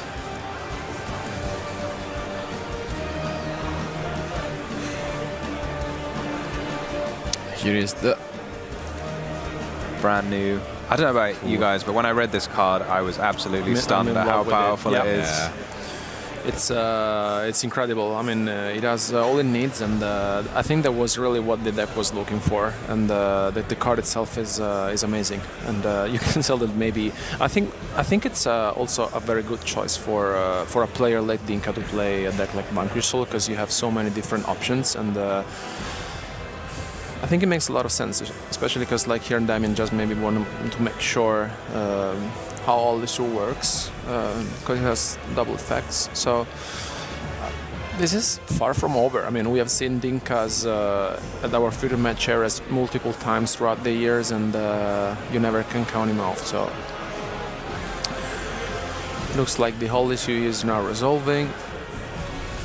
Yeah, it's so important for the Vanquish Soul deck, because beforehand they only had limited ways to get monsters onto the field if you like just sort of destroyed their monsters or banished their monsters that they summoned. But now this just gives you another way, along with the Stake Your Soul and of course your normal summon.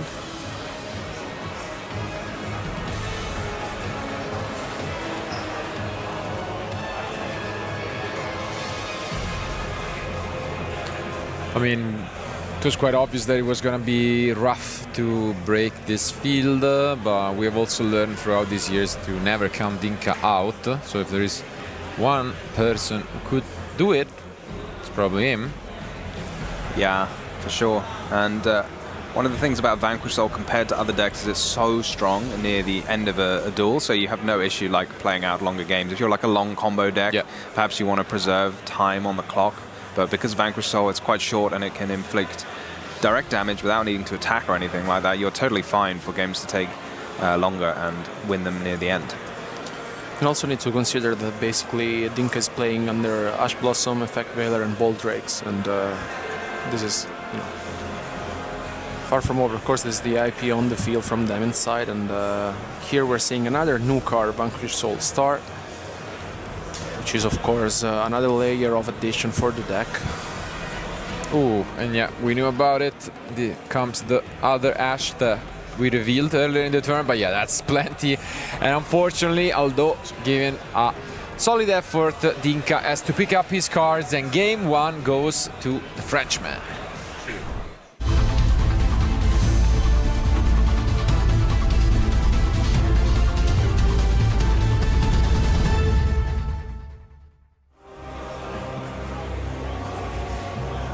Good old pyramid style from Dinka. And a lot of questions. And again, we start things off with the Pot of Extravagance. That's a great Yeah, but you're allowed to Ash it now. You couldn't Ash it against the Fire King deck, otherwise they would use your Ash against you, but I don't think he's playing Heater this time. But nope, does resolve.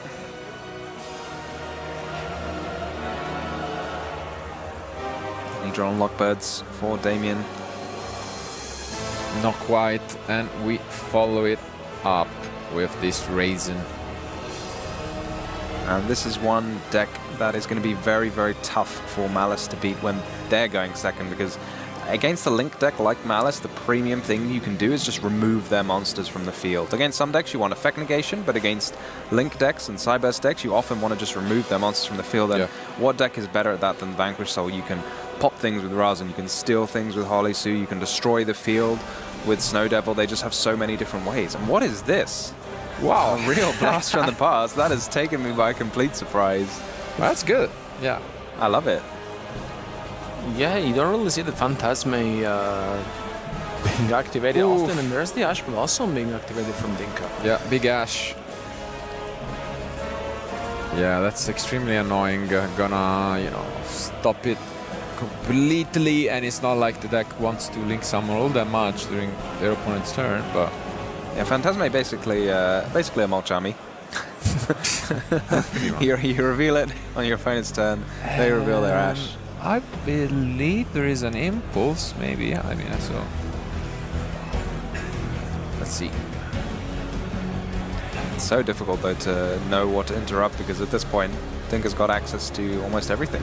But yeah, he's going to hold on to it if he does have an impulse. Mad Love comes down. Impulse now would make a lot of sense, so maybe that means Damien's got another hand trap he wants to use before Impulse. I don't know what that could be.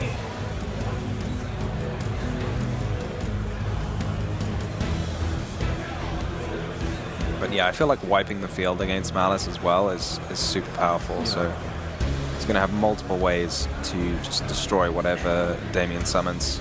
But with a starting hand like this, honestly, it's as you mentioned, I think it's going to be very difficult for Damien. I mean, just alone this field, plus, you know, the trap card being added now from Dinka, the Snow Devil. You have so many different disruptions, and, you know, now, yeah, play is with Damien. We know most of Dinka's cards in hand, and I really want to see how Damien here can navigate through this. We start with the good old set one. Are you someone who remembers to set one to bluff? Because I feel like I would just always forget. I mean, like, I should set one. Fair. Yeah.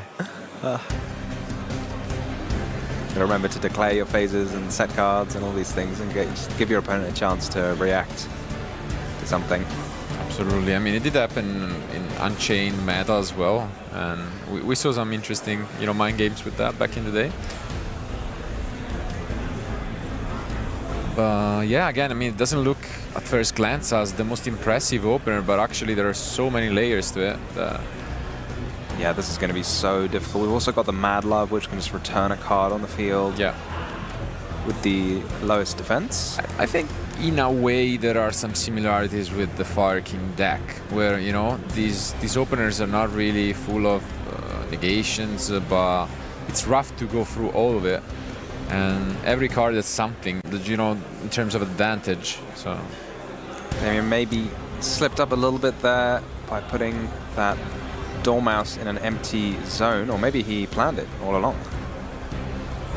Could be, maybe, you know, baiting out and getting rid of that interruption.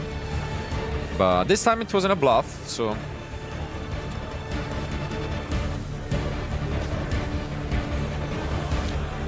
07 resolves. At least the good news is no Lancia, but can we play through this field? I think you barely used an interruption really with Razan. It's like such a minor thing to use, but it's already so disruptive for Malice. Still staring down a good few. And yeah, here that's a quick one. Yeah. Okay. Yeah, I mean, sometimes it is how it is. I mean, looked like out of the two, definitely the Inca.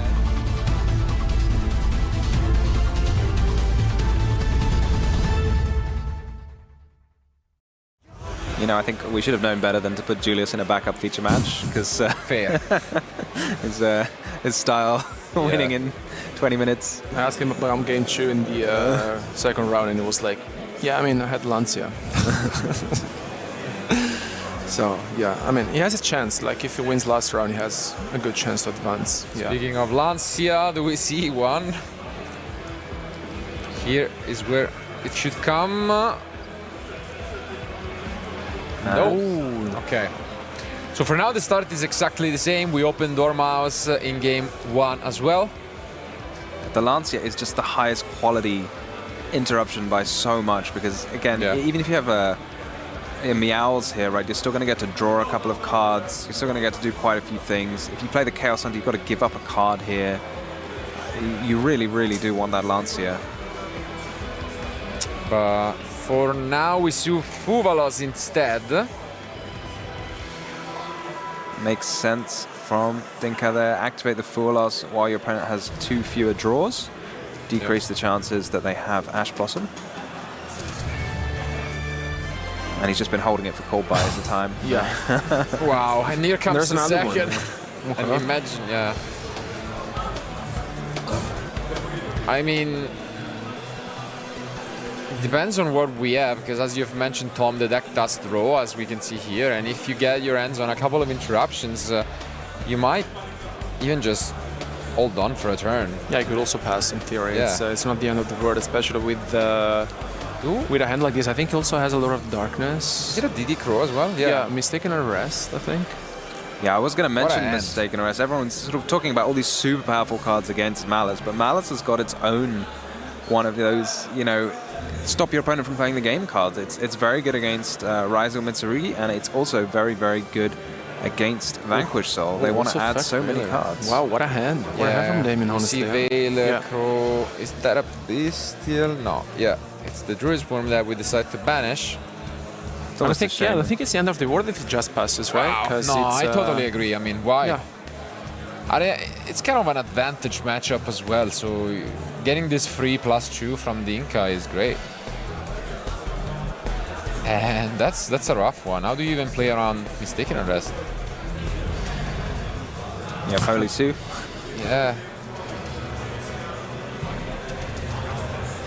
Maybe he's thinking about something. Yeah. So maybe he does have it. Maybe he does have it plus, 2 right attributes. This would be your whole hand you're showing to your opponent, Yeah. but I guess you kind of have to. Does he have it? Wow. Okay. He has Raisin.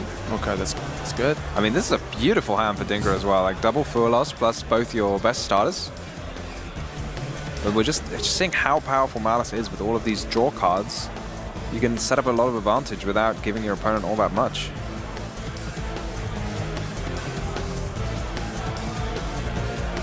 So does he have the attributes required? No attributes to do anything else. And yeah, I was missing a piece essentially. Yeah. Okay, Stake Your Soul and the Raisin that we knew about.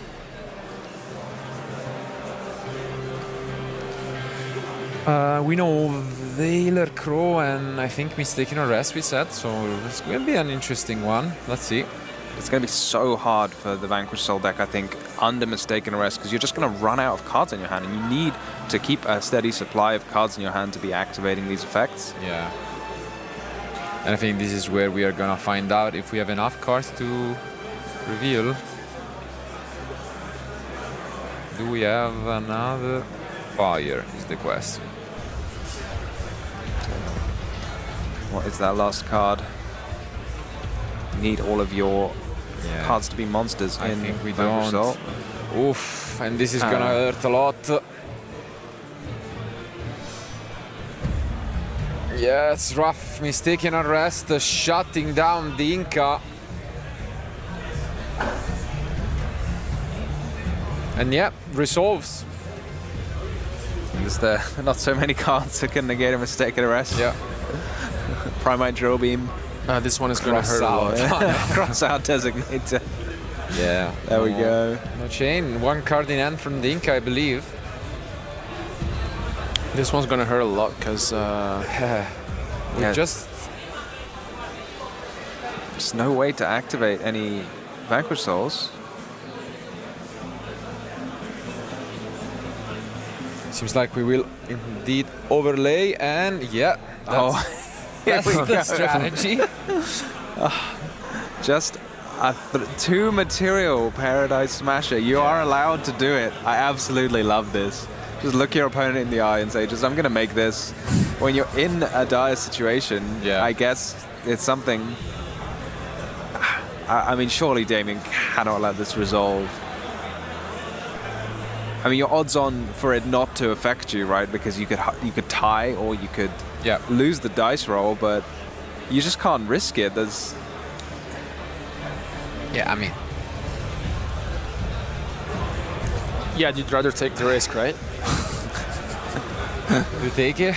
I mean, we have Valor, we know, but is there a cost to detach the materials? I haven't used this card so much. Yeah. Yeah. okay, we're gonna read it. Just checking, like, are you even allowed to make this with 2 materials? It should be illegal. Yeah, we are. And yeah, you see effect gonna be activated, then... Ooh, okay. We do not use the Valor, but instead we do have the Malice Quick Spell.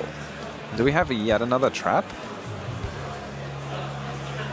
I think the last card is maybe the 06. Yes, The we last do. card.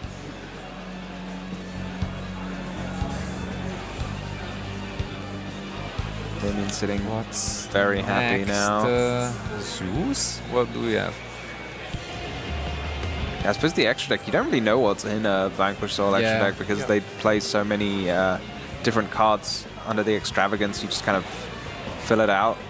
I guess that is the case. We just attack over a couple of monster. Probably very hard to optimize the extra deck because you don't know what what you need under Extravagance. And yeah, here comes the rock. We do have that Crow and Valor yet, and yeah, we're just gonna use this Valor. It's gonna be a rough one from the Inca. One more card in hand. What is it going to be? Really struggling to imagine what card could get him out of this. Maybe an Artifact Lancier would be the best thing to have picked up. Yeah. Because like with 1 card in hand left, and next turn Damien most likely is it's able to, seal this one. But yeah, he's fully loaded with 2 traps set and a couple of cards in his hand. Going to start the turn even with a Malice on the field.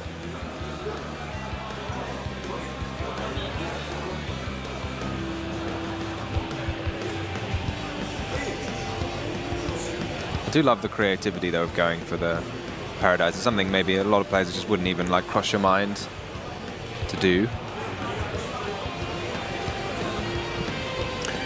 here the Inca summon the Vanquish Soul Rocks, which we see once in a while. Also, this is quite of a new release. Yeah, bring it up for you guys as well. Tiny little bit of extra value. If you've battled with a Vanquish Soul monster, you can destroy a card, but it can also be upgraded into a Zeus. Yeah. Which I guess is what's about to happen now. Most likely. It's pretty funny that, because normally it's it doesn't really go well with Zeus, the Vanquish Soul Rocks, because you have to attack with something, another Vanquish Soul, which isn't an XYZ, but then because you attack with the Paradise Smasher now, you can make a Zeus. And that's a pass. So 1 card in hand for Dinka. Pretty much relying on this Zeus to survive, but so many cards still available to Damien, and yeah, it's gonna be rough. Yeah, Damien, got to remember, he is also under mistaken arrest, so he cannot activate his MTP. Yeah, here comes also the main difference, of course, between Diddy Crow and the Bestials. You cannot Diddy Crow your own cards, which in these kind of situations could be extremely good.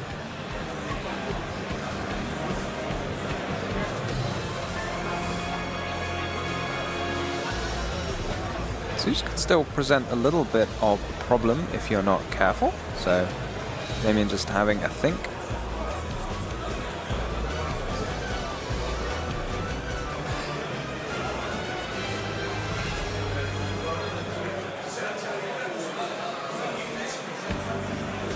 I guess the question is, can you afford to let this Dormouse resolve? Maybe you just hope that your opponent just uses it to summon another Malice rather than get a March here. Yeah, especially because now it may be quite clear that it doesn't have a Lancia. Yeah, he goes for this use right away. It makes sense, because you know otherwise your opponent's just going to get March here.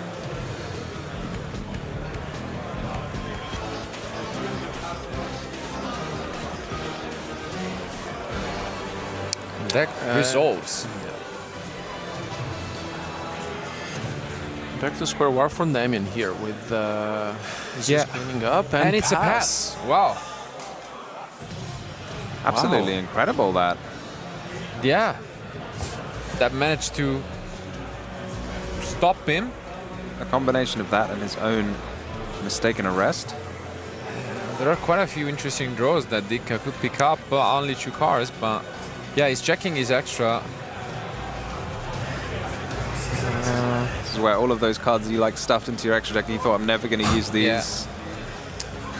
Because Damien is left at 59, so let's see if there's any chance Dinka Gonna be soon 2900, I guess, and Yeah, you can do an awful lot of damage with just a single copy of Razan or Mad Love if you draw it, but no luck for Damien. Yep, just push damage, 30 minutes remain. Should be enough, but the difference is it's quite huge. But no, it's a pass back to Damien. Can he find an answer? And what a good one it is. Yep. Will we see a Malice Link eventually hit the field? No Lancia for Dinka. Yeah, I mean, Could it be Chaos Hunter though? would be great, but doesn't seem like that is the case. Dormouse gets to resolve. Got to think this Dormouse would be stopped at all costs if it was able to stop. So possibly on the mind for Damien is just Nibiru. So it's hard to think about what cards wouldn't have been activated. Yeah, it's Yeah, I mean, it's interesting. Because you know also the first one in hand is definitely not fire. And yeah, the second one... I guess there's been nothing ashable yet. It's amazing, Malice. It's so sneaky. You can access your deck. You know, you got into your deck 2 times and nothing and still is... no Ash is an option. Choice for Damien here to summon the Wizard. There's some thought maybe if you hold it in hand, it's one of the best ways to deal with the potential Nibiru. But I guess if you also just hold March Hare in hand, it does just as well. I think we are holding double TD Crow maybe at this point. Wow. DD Crow to me speaks like you didn't have any other cards you wanted to put in against Vanquish Soul. You need to take out those Mulch armies, so you just stick something in. Yeah, I mean, can be decent against the Rock. I mean, not optimal because but at least you can cut off some of the options that it can recur, I guess. And yeah, this is similar idea.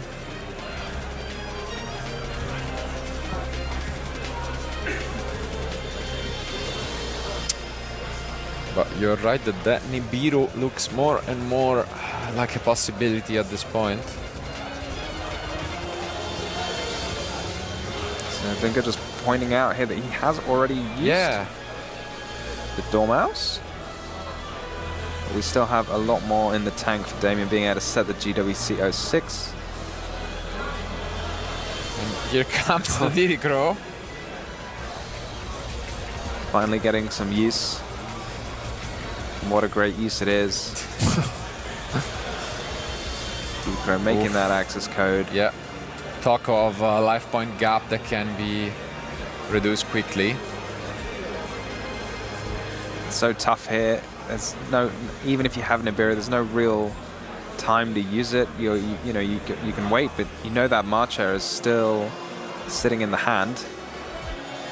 And GWC sat there ready to go. We're going to the battle phase here would threaten 8,000 damage. Do we have anything? Do we have that Nibiru in hand? That seems to be the question. We're counting life. And no, we do not, and that is it. Dinka has to pick up his car, losing game 3 in a close. And this is game number 1, and I think this is pretty interesting because first of all, Dinka Bui immediately tries to scare your IP Masquerena there basically by going into the column of it with the Raisin. And I want to talk about your setup here because I think IP Masquerena is not that common anymore as a setup for the Malice deck anymore, but you still decide to use it as one of your interruptions here, which is your reasoning for that? It's one thing I already play in French National and with a pretty good results. And basically it's my normal setup. Okay. So yeah, I was happy to have this setup, and I think it's good against the deck of Dinka. Yeah. Because I can chain it to Raisin effect to pop it. True. So very much. So I think overall you have like a multitude of interruptions here, right? You have the IP Masquerena. What is the most likely monster you go into? Do you go into SP Little Knight on their turn, or what's the plan with it? I can, and I can go to Topologic Bomber. Ooh, yeah, that's also good. This is my plan when you have 3 bodies. I think it's on the second game, I don't know. Yeah. You have 3 bodies, and it was my plan to do Topologic. Array effect to pop the board. Oh yeah, that's pretty strong. Then of course you also have the Baldrake then. You're main decking Baldrake. Was it a question for you to play Bestial, it's a heavy Bestial package, or was that never a question for you? Yeah, it's a question because there are a lot of Malice players in the tournament, so it's not the best card. But Baldrake is a good option and add for Magnamut. Yes. So I play it, and it's a very good card. It's very, very good indeed. And then of course the Cryptor also can use its effect, and I think you have MTP set as well then, so that's basically 4 interruptions right away, isn't it? Yeah, you have Ash for the Ash 07, but I have a Entrap in hand, I think, Veiler. Yeah, you have the Veiler too. Yeah, the setup was good. True, we can make it 5. Yeah, it doesn't stop. Like you just had the full setup, and therefore it was no surprise that you would be winning game 1. I think actually Dinka tried to play into your field quite well, and I feel like it was quite good to see how many monsters he actually got out with just so little, right? I was afraid for you because he kept on summoning monster after monster after monster. Did you still feel safe? No, my plane was a Topologic Bomber to pop the board, So that was the plan, but as he scooped, you didn't have to go for it anymore, so you were happy with that, and that pretty much secured your game number 1. And how confident were you feeling then? Game 1 in the bag? Still always tough against Dinka? Or it's good, but it's Dinka, so... Did you play against Dinka throughout the entire season? Because you have been playing a lot this year, of course. It's the first year I play... it's the first time I play against him. Nice. And I know he's one of the best in Europe and in the world, so I was happy to play against him, and I win, so I... But you beat him, Then game number 2, of course, it was a little bit different. I have another highlight there for game number 2. That was pretty quick, honestly, so it's not many highlights to pick from. But you actively decided to normal summon the Dormouse into a column with no monster, right? Yeah. So that was quite interesting to see to me, because usually people try to play around, but here that column was empty, and therefore your opponent, Dinka, could summon that Raisin into the column. I tried to force it from the first play, because I have the 07 set. Oh, yeah, of course. But that MTP is still waiting there, and you wanted to activate it, and then therefore that was the plan all the way. But then still afterwards you scoop pretty shortly after, right? Yeah, because Phantasme is hashed, and I don't have many resources, and I know his deck is good on time with Burger, so I want to have a lot of time in game 3 to... That's fair. Another card you're mentioning though, Phantasme. Yeah. Is that because Vanquish Soul is in meta game right now, or why did you decide to play that? Malice and Vanquish Soul. Okay, okay. Yeah. So do you think that is a card that is very good for the playoff that you're playing here, or do you think it's an overall good card in the format right now? Maybe it's better for the playoffs, but is playable in the main event, of course. Absolutely, very, very playable. And then we have the next highlight here. Let's run it. And this one was interesting because Dinkabui used double Mucham before the loss, immediately on the effect of Chessicat. Do you think that was good to immediately use it there? Just he probably was trying to keep you off of cards like Ash Blossom, right? Yeah, because he have Resin and All Issue in hand, so his hand is pretty strong. Sure. But I top decked Allure of Darkness with Chessicat, so I have many interruptions too, even if I don't special summon from the extra deck. So I take the deal.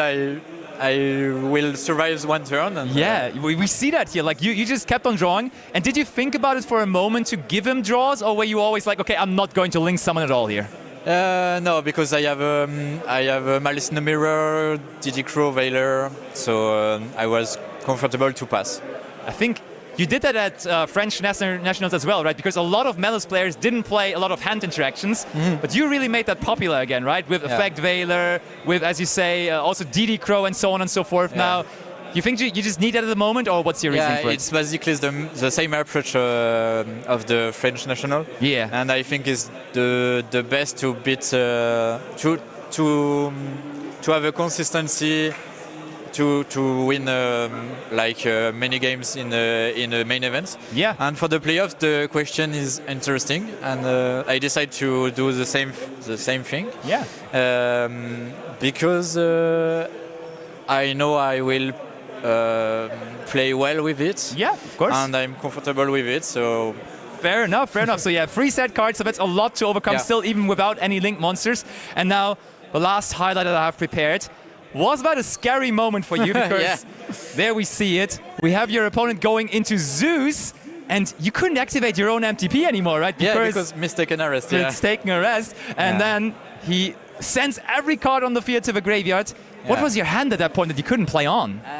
I have Inister Wizards, DD Crow, and one other Entraps. And I top deck a second DD Crow. Oh no!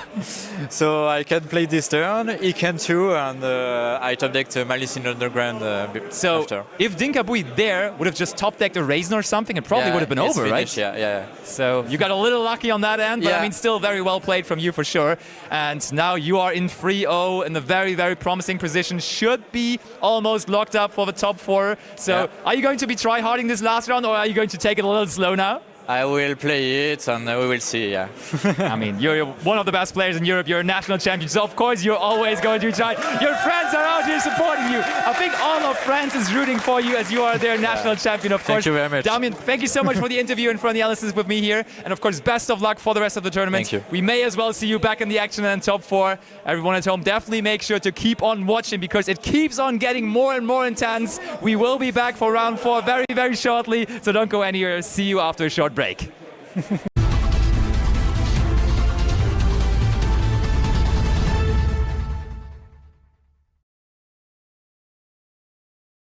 Luca Menzel has to ask himself now, is it time to go to Paris or to do your homework and prepare for the main event on this coming week? I love that. Thank you. And now, one set card from Damien. That could mean plenty of things, Bo, and it is followed up by Malice in Underground, and no response to that there. There is not many responses actually in this, and we are going to banish the Dormouse, a card that makes dreams come true, and maybe for Damien, the dream of going to the World Championship will be enabled through this Dormouse here. Yep, and Dormouse basically closed the door on the first chance of going to Worlds for Tom Luca already because, Infinite Impermanence. There is a set card. Is it a bluff, or are we going to change something here? However, Dormouse was special summoned by its own effect after being banished by Malice in Underground, so this could be impactful. Damien is considering a set, and it is resolving. All right, so we got that one out of the way, but we also have not even normal summoned yet, so there is technically plenty of ways to still keep this rolling, but let's see, Damien doesn't look necessarily Yes, happy because right now. when Mali starts with Malice in underground, harder. probably they don't have a real starter. But a backup Ignis or maybe... I mean, Mattis deliberately started his last turn with Malice in Underground, even though he had White Rabbit in hand, just because he thought it was a better way to start. I mean, sometimes it becomes a mind game, right? Like when you're taking the route that is considered to be a little weaker. Oh, it is MTP though, and we didn't even decide to chain it to the Infinite Impermanence. Interesting. Did Tom maybe activate the Infinite Impermanence on the summon of Dormouse, possibly? I think so. This might have been the absolute right call. Oh, here. I was searching for another Dormouse, though. I think this answers that's- our question. Droll and Lockbird now, though, But does from that do anything? Tom as well. And that one resolves. We have done it on the normal summon immediately, but that makes room for the second Dormouse. That card is semi-limited to now come to the field, and it does resolve, bringing in the White Rabbit now as well. White Rabbit, now are we going to see a GWC? Yes, indeed. Going to set the trap card from the deck immediately into the spell and trap zone, guaranteeing follow-up, playing around cards like Nibiru the Primal Being. And also draw. And as we discussed in the morning, we saw that GWC has made a lot of success today, and I think it should be in every Malice list. Yeah, I mean, when you just look at the deck list from the playoff, a couple of players did disagree, but when you now look at the players that have done well and are in top 4, I think all 3 Malice players in top 4 did play GWC in the main deck. Your word in Slifer's mouth. Yeah. If they would have all just listened to Mike Patuchas on here, you would have told them before the event. But here comes Please Splash don't Mage. go back to the first round. Yeah. Splash Mage brings back the White Rabbit. Also with the right target. This one hasn't used its Oh, it has. It doesn't even matter. Bestial would have hit pretty hard here, which we have seen in the last match can matter. And don't forget that Tom right now has only 3 cards left in his hand. He does, and now we do go for the White Rabbit. Let's get rid of those 2 cards in Tom's graveyard. Do we also banish the MTP though? Doesn't look like it. No, because it looks like you want to reset it with Binder. Yeah, I thought we were going to use GWC and reset that one later on, and then try to banish the MTP so we can shuffle it back later on with Hard Crypta and then set it with the White Rabbit. Under draw, you cannot extend so much, so it's better to keep both of them right now. Yep. And also against the Ryzel, White Binder's effect to ban is not so relevant as it is to keep Okay, and that's GWC. it. Honestly, I feel like that was sufficient what Tom Luca did there. Now with 4 cards in hand, and maybe a possible start with one of the most powerful Ryzel cards like X Ryzel or Ice Ryzel. I can see what's happening. I can see what's going somewhere. We have a game, ladies and gentlemen, here in game number 1. And Tom Luca leads off this game here in his turn with... He is destined. Oh, he's taking it back. Which one is it going to be? He doesn't know himself just yet. Already tough decisions to make just in the beginning of your turn. Don't forget that Damien started with Malice in Underground, so probably the other cards in his hand are hand traps. Yeah, this could very well be true. Oh, we're revealing number 104 Masquerade for 7th Tachyon. And this probably is going to be X Ryzel, if I would have to guess. The downside of 7th Tachyon, of course, though, is you gotta put 1 card of your hand back to the top of the deck, meaning you are basically reducing the amount of cards in your hand while resolving this card. And we do go for Ice Ryzel. Okay, we want that instead of X Ryzel here. I mean, there's not really a good target to be go. I mean, actually, Valen might be pretty good to send here, isn't it? Because there's 2 set cards for Damien, and you could immediately be forcing those out. But I mean, yeah, I guess if you're using MTP or just banishing an X, the GWC doesn't really do too much right now. No, it's an Ice Ryzel here. Okay. I can also see that. If this is a card that if Damien has low impact hand traps like Veil or like Impermanence, I mean Impermanence not really anymore, but Ash Blossom, I think it would be a good shout here, even though, yeah, I think that would be a pretty strong play here. Ice Ryzel, and is it going to resolve is the question. Damien really thinking about this, and I think in my head at least, Effect Veiler and Infinite Impermanence on this just feel like a sufficient answer to it, but both of these set cards are not Infinite Impermanence because we know both of them are Malice Trap cards, but instead MTP is the answer here.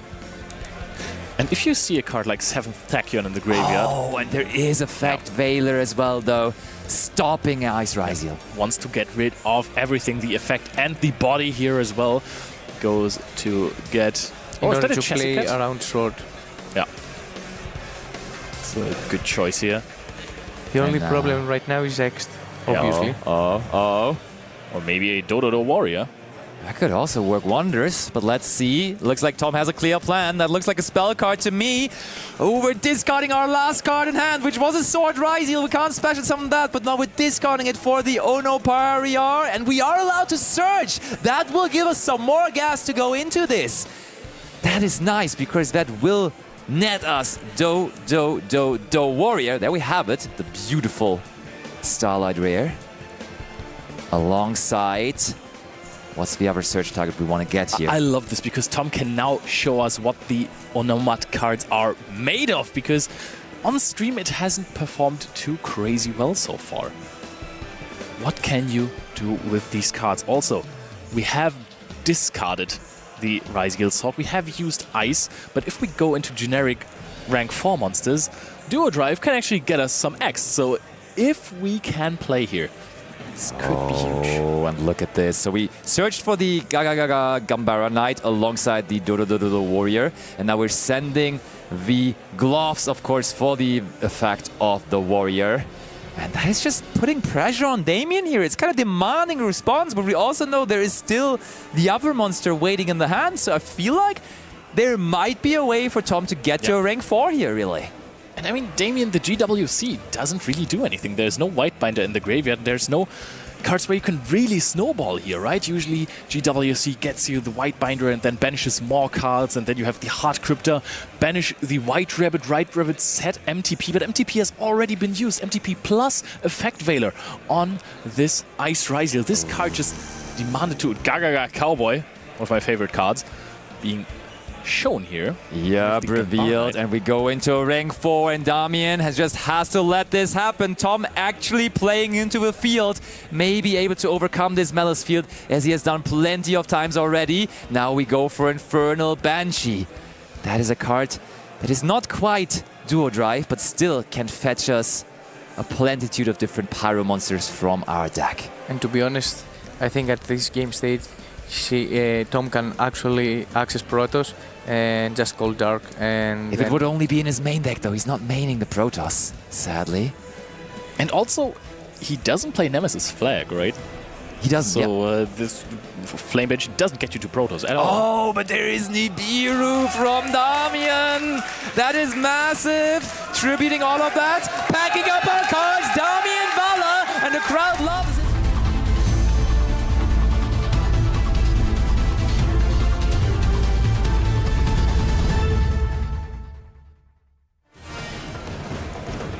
Tom Luca with the back against the wall, but going first, and therefore ready to show his combo now this time around. And let's see. Okay, Leo already preparing the options that there could be. Called by the Grave, of course. Why not? Why not? But let's see which is the starting point. 7th Tachyon once more. The thing, though, is if we start with 7th Tachyon, Tom Luca build the deck, which has a tool around Droll and Lockbird with those Dodo cards. But when you have to start with this card, it's massively playing into those cards. Cool thing, though, is now you may as well just search Ice Ryzeal, right? Because we saw him search Ice Ryzeal earlier. I think searching X Ryzeal is probably not sufficient anymore, because Ice Ryzeal just plays around, and we see he is going for that, plays around Droll and Lockbird a little bit better. We've seen, I think, that there is an Ash Blossom in the hand of Damien, and he seems to not be afraid of Artifact Lancea. Looks like it, but there is the Droll and Lockbird! And is there something to counter it? Triple attacking talents, we're looking into the hand! What do we have there? Show us, Damien, show us! Ooh, that's not much, Engine. Wow. That's backup Ignister, a March here, a Droll and Lockbird, and an Ash Blossom and Joy Spring. That's not many plays. I feel like Tom may as well just take away the backup? I feel like the backup, right? The Ash Blossom. I mean, he wants to have the detonator on the field, right? If he doesn't have too many extenders in hand, just go normal summon Ice Ryzeal, put up a rather big detonator. Still 2 materials is not the greatest, but it is working. And then if your opponent only has, I guess, Marcher and the backup at Ignister, it can be a lot, honestly, because backup at Ignister just searches you for just Dormouse or something, and then it can go quickly, but Tom has a plan. I had a sneak into Tom's hand, and I can understand why he chose to... Does he have a Lancea? Not Lancea, something else, to leave the backup on Gem in hand. All right, let's see, Tom Luca, which monster are we going to summon out? He played around that card so beautiful around the drone lockbird by searching out the Ice Ryziel, and now we go for Star Ryziel, fetching ourselves across for free. I mean, that alone is also dealing very, very nicely with the backup at Ignister, of course. So that's also a nice way to play around drone lockbird if you're playing this Ryziel Star, which is not always the best card to draw. I've realized that in the past few days. It's so good if you're getting draws. Triple tactic talents, of course, looking into the hand is always strong. Then you're seeing again, Drone and Lockbird, great hand trap right now, especially against this deck, but it's just, if you have multiple, it doesn't do anything. Okay, Oh, wow, okay. I think I may have understood what you have spotted, Mike, because that card, that Castle there on the field, is a clear indicator of what to see next, because that has to be Harpiest Featherstorm there. That is the set card for Tom Luca. And I mean, we know, Damien knows, everybody knows there at this point basically, because you don't just end on that Castle without having the trap card next to it. Do you have any clue what the card might be? Yeah, I think it might be Harpy's Featherstorm. But I think Castle is a chill dude. I mean, yeah, sure. You can handle Castle. Tom likes to hang out with Castle. I don't mind it. True. But now, of course, Damien tries to figure out the way to bait out the Harpiest Featherstorm with... Ooh, this is nice, because that signalizes we drew into another Malice card, but now it also makes Tom sort of chain the Harpiest Featherstorm. Oh no, he allows it. Interesting. We summon Marchair. We banish Malice in the mirror. Ooh, that's a tough banish, honestly. Yeah, but now we let them commit the Marcher onto the field so that we can run over it in the next turn. Could have also, of course, changed that to any Malice effect that activates in banishment. So real nice. We're passing. Tom, what's the follow-up looking like? Do we have another one of those Ice Ryziels, or maybe even an X Ryziel? Ooh, we use the effect of Castel. I like that. Trying to spin back, Burrows maybe? can be activated now. Oh yeah, we get another draw. One card. True, true. Very much so. It has been a while since I saw that effect from Castle resolving, I ain't gonna lie. Deserves a clap. But it is, of course, still very valid. Oh, and there's no Ryziel. Oh, that is we much already better. have no Ryziel. Nice. And also Tom has full knowledge of Gem in hand.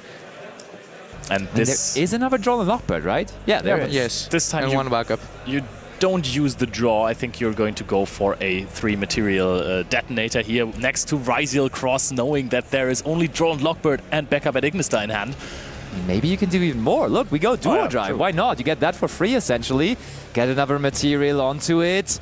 Using the effect, we all know there's no you response. can even negate the draw and Lockbird with this. Yeah. I think you just go for a game here. Indeed, indeed. Yeah. I think there's plenty of things that we can still see here from Tom, and he is in the zone. As we said, he looked like he's still ready to rumble, and he absolutely is, and showcasing it here on the big stage. Ice Ryziel. I mean, yeah, we haven't normal summoned yet. That looks very doable. And Damien recognizes that fact, and therefore score is even, and Tom Luca claims victory here in this second game. Very, very smart.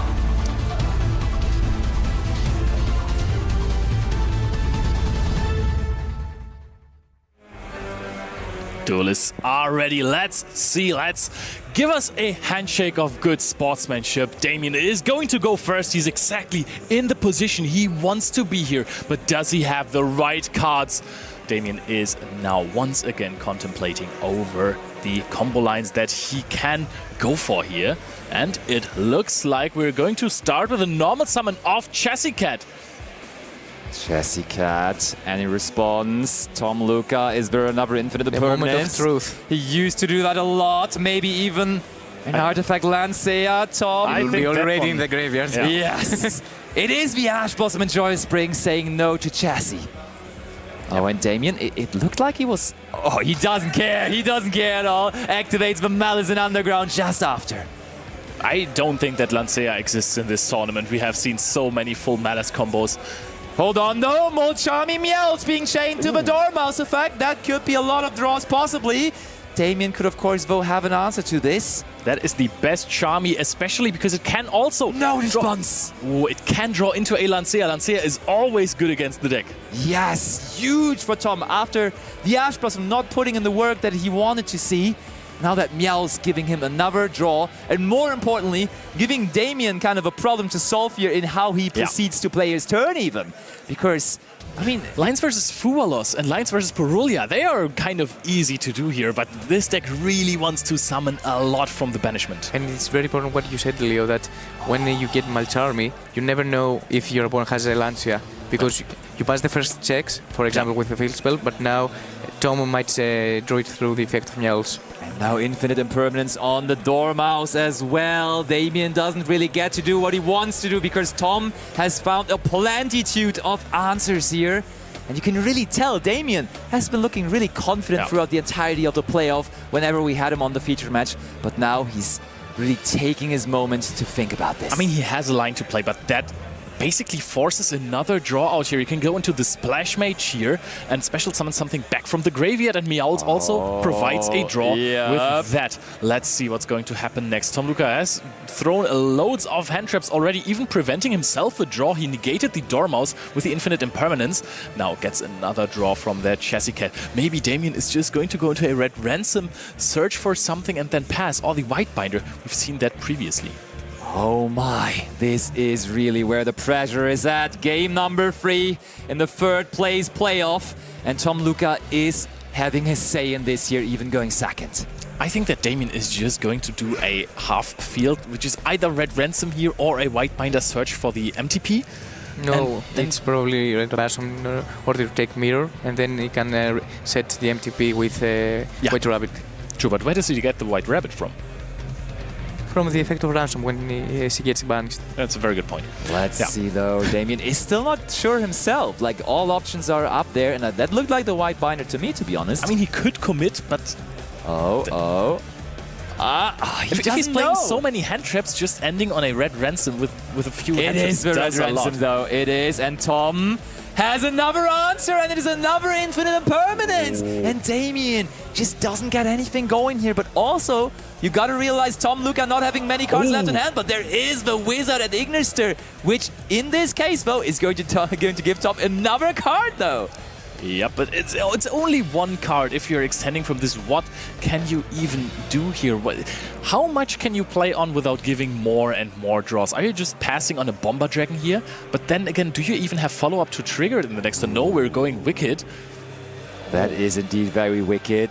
And the perma on red ransom was very important because it stopped two interruptions, not only one. Yep, now the Cyber's Wicked activates, banishes the red ransom. Are we going to get that one back? We have to, right? Yep, this might be another draw. We do! Pay 900! And in that case, give Tom Luca a draw for it. And it might actually banish out the White Rabbit as well. That's what it looks like. Might go for March Hair, even though, because that would give less draws. But at this point, I think Damien knows that Tom Luca has already used 3 other hand traps, I think. So I think it's very reasonable to just say, hey, you know what? At this point, I don't need to banish too much anymore. I can just go full combo. You draw up to your 4 cards and then try to play. You know what would be a crazy card to draw into, though? Nibiru, the Primal Being. That would be the one card that Tom really desires right now. It was the March here in the end. It goes back into the hand through its own effect. Anything else that Damien wants to go into? I mean, at the very least, it is going to be the Topologic Bomber Dragon here. That's a Link 4, maybe? Could also be IP Masquerade. Oh, okay, true. Very true. That is the white binder now. Do that though, because there's no malice. There's no malice card. Yeah. All right, that is a very good point. We're going to inform the judges. There was no malice card involved, indeed. But I guess still Wicked on the field is very strong against a Rizel deck. The other options right now for Damien is obviously to summon Bomber, as we said, or even summon a Code Talker. But oh yeah, there we go. We figured it out. Yeah, that white binder cannot be summoned because there was no Malice monster used for it. We have figured it out. Perfect. Yeah, we're still in the process of figuring out, but I think this looks good again. Yeah, that was the game state previously, and we just use the red ransom. is on the graveyard and not on the banishment. I mean, now we're banishing with the white binder that we're summoning now. I think that is fine. And now we're going to be able to set either MTP or GWC. I think a good old GWC plus... Okay, we are going for MTP here. I mean, Damien also still has 3 cards left in hand. Okay, Marcher, and backup at Ignister, so I think the other last card might have been Effect Veiler. Not too sure about that though. Goes for the backup at Ignister here. Oh, you can feel. Oh, and that is a pressure in the Perulia banger. as well. Do you chain March Hare to this? I mean, apparently not. Because That's another probably card to draw. Damien wants March Hare for his turn in order to banish Red Ransom and then banish White Rabbits to Searches win for one more another trap. March Hare now. And I mean, at this point, it feels like Tom has seen half of his deck here, really, right? We're drawing through cards, we're activating some alongside the process. 5 cards in hand for him here. That's huge. Oh, we're going to go for another Link Summon. A Code Talker, probably. Yeah, Allied Cryptor. Allied Code Talker would give another draw for the Meowls. So we're going for the hard Cryptor I totally here. forgot about Cryptor. That doesn't look like a big field you couldn't play into, Tom. With so many cards in hand as well. Use so many hand traps. But look at this. Using so many hand traps and still having Damien and on 2 banishes on the field immediately. And it also banishes from the graveyard. Even further setup. Has MTP set. This is certainly going in a way that Tom Luca envisioned, though. This is something that he can handle. The Ryziel deck has plenty of tools to play monsters even into a field, and now with 6 cards in hand, almost as if he never used any cards, even though he used plenty of them, has the chance to make it happen here. I mean, if you use no hand traps against Malice, that's the field that I can create. that's the Crypto Pass technology. All right, Tom, what's the first card we're going for? Carefully considering his options. Are we leading with an X Ryziel or is it going to be an Ice Ryziel? We have to figure it out. The thing is, you can't really have too many more hand traps in hand, right? At this point, you've basically seen all of them. Also, having something like a Meowls in hand for this turn wouldn't be too bad, right? Indeed, because whatever card it's getting banished with March Hare, obviously Tom will draw a card from a potential Meowls. Yep. All right, okay, so I think there's a judge call at the moment, so let's quickly bring it back over to us because there we have them. And we can continue. Yep, everything is good to go. And Tom, what is the card that you wanted to activate there for so long now already? Oh, and it is the Do Warrior. Can it do the trick for Tom, though? Can it be the card that takes him to the World Championship? That new card from Duelist Advance. Damien just now, he's reading the Dwarf. Damien has to be incredibly careful on how to use his rather few interruptions there. He has access to Whitebinder and Graveyard with the March Hare. Also, good news for Tom is probably that he does... Oh, okay. Oh, yeah, I can see that. March Hare is going to banish Whitebinder, and Whitebinder takes care of the Dwarf. Yeah, that's one of the very rare moments against the Ryziel strategy where you actually get some value out of the Whitebinder, banishing something that's actually meaningful right now to Tom in the graveyard, because usually there is not that much in that scenario. And I think we might even try to banish more cards from Tom Luca's graveyard, really, because just trying to eliminate different attributes from his graveyard might be noteworthy, as we know that he's on Eschatos and Protoss, really. But does Damien know? That's a good question, yeah, for sure. I think that card, those cards are really popular in the Onomat. You can expect Protoss, probably. Ooh, Ash Blossom, that though! Is so good. Making sure that Whitebinder stays where it's at, and that is the banishment. If you're curious why that worked, it is because the Whitebinder is also attempting to draw a card when being summoned, or offers the card draw, and that's why you can Ash Blossom this card. It stays where it's at, and now there is just a March Hare on the field, looking sad. Looking very sad indeed, Damien, thinking about whether something else is there that he wants to activate. I think you're waiting for Tom to commit into the first. And there it is. Someone. And I also like the fact that Tom on the previous round started with Ryziel and then went to Onomatopia cards. And now we can see that he starts with Onomatopia cards and probably has Ryziel in his hand. So he adapts his playstyle according to the field that he's facing. Trying to confuse your opponent. Of course, the Do Warrior is a level 4 monster by now. That's the effect when it summons itself. Might ask yourself otherwise, why are you playing a level 6 card in your rank 4 toolbox deck? But no. Oh. Ooh, yeah. I think we used the effect of... No, I think we used the effect of the Go Glove, actually. That's what we were pointing at. And we special summoned one of our monsters from the hand, nice, which is the code in that case. And that brings us more and more level 4 monsters onto the field here. We keep on going. The question you said it, that the plan going second is to just summon as many as more level 4 monsters as you can. Yeah. And we are doing well with that so far. I think by now, Damien is just very good to wait a little bit here, right? You just wait until your opponent commits into Exceed summoning, because I don't think there are too many Exceed monsters that actually act on summon. I mean, Exeton Knight is a scary one though, isn't it? But you have way more cards than your opponent. Oh yeah, you're right. That's true. I mean, is it way more? Let's do a quick math here. It's 4 on the field for Damien, and he has 2 more cards in hand. It's actually close, actually. Well, I think Exeton Knight would be viable here. Might be. But then we probably would have not summoned out the additional monster, because that is kind of contradicting to the plan of going after the entire field. But Tom Luca has decided on going for a rank 4 monster. Which one is it going to be, though? Also, Tom Luca, he wants to deal damage this turn, choosing Violence immediately. That's Ooh, that's a good one as well. That is the Light Dragon at Ignister. And I like this because this card was very popular in pure Ryziel decks. And then it was off the radar for quite a while. But now, with Onomad Ryziel, there's more slots in the extra deck again. It feels like a bit of a pure Ryziel version as well with the Onomad cards as well. It plays like one at least. And therefore, this card is back into the extra deck and now even back here as a summon for Tom Luca. Both players play Ignister cards, which is... Yeah, true. You just substituted basically the cards that are on the Forbidden and Limited list with Onomad cards. Yeah.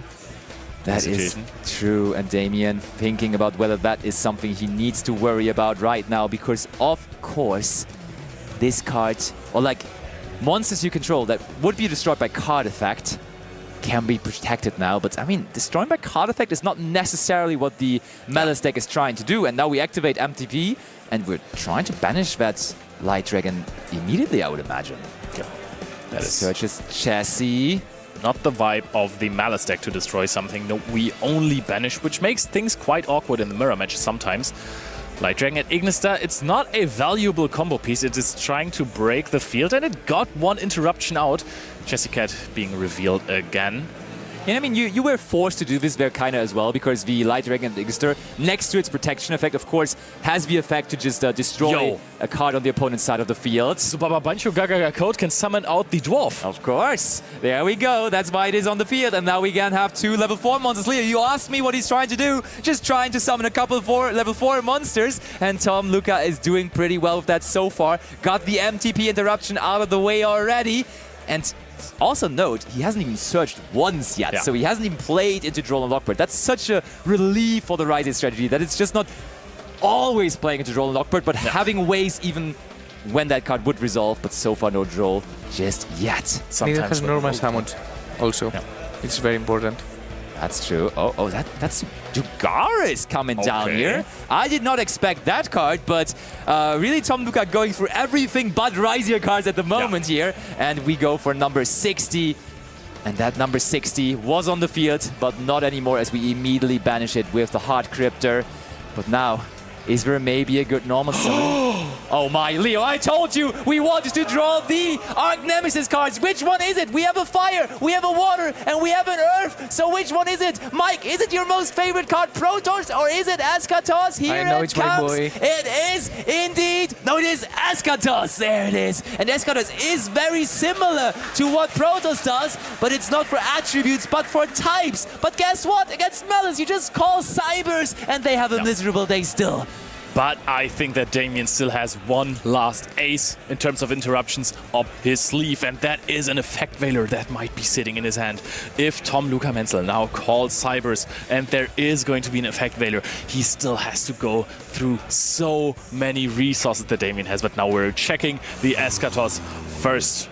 Who needs Nemesis Flag when you can just draw into Eschatos or Protoss naturally? And I mean, he drew 10 cards or 11 cards due to the Molchamis there. At some point, you are going to find those. And this is a precious moment to now summon it. But there is the Effect Veiler to answer it. So Damien will be able to continue summoning his Cybers monsters. And that is the moment. Damien Valla qualifies to the World Champion.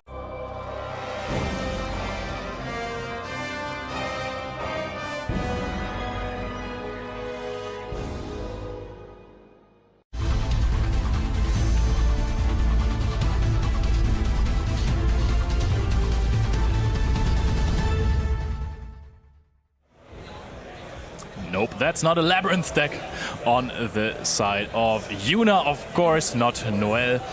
And on the bottom side we have Tom, Luca, and not Mattis. Yuna is about to start playing the Malice strategy, has been on Malice for an eternity now. Starting with Chessy Cat, activating Chessy Cat as well. Is there a response? If there is no response in game one, okay, Infinite Impermanence. There is a small chance that this is a turn, and it doesn't look like it is yet. Yuna going into a Linguribo here now. Do we have a Bestial? Do we have Marcha? What is our maybe follow-up? backup at Ignister could also work. It is the Magnum. That's the best Bestial you could wish for there. That's massive for Yuna, and Tom just has to nod it off. Yeah. Yuna is into the combo. Yuna has been playing this Malice deck the entire season. You said it, 0 major event tops so far, but still the only player here in this tournament to go 4-0. No losses in Swiss, and now with the prime position to make it here in this first semi-final. And that is Red Ransom immediately. And there is a few ways to play versus the Malice deck, and I think the most efficient one is to let them not get to those extra deck names. As soon as Red Ransom hits the field, it is super hard to play against Malice, to outgrind them, to break their field, to win against them.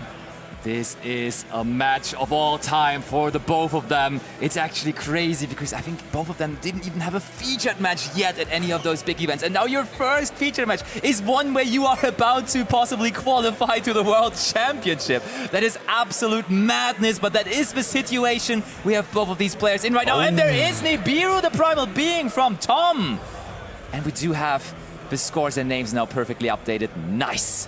Okay, so now we'll have to see if Yuna has any more follow-up, because right now, most of the time, you're playing Link Spider in the Malice strategy, so that token can become quite useful. Oh, you just go with another Bestial, and the crowd is going wild!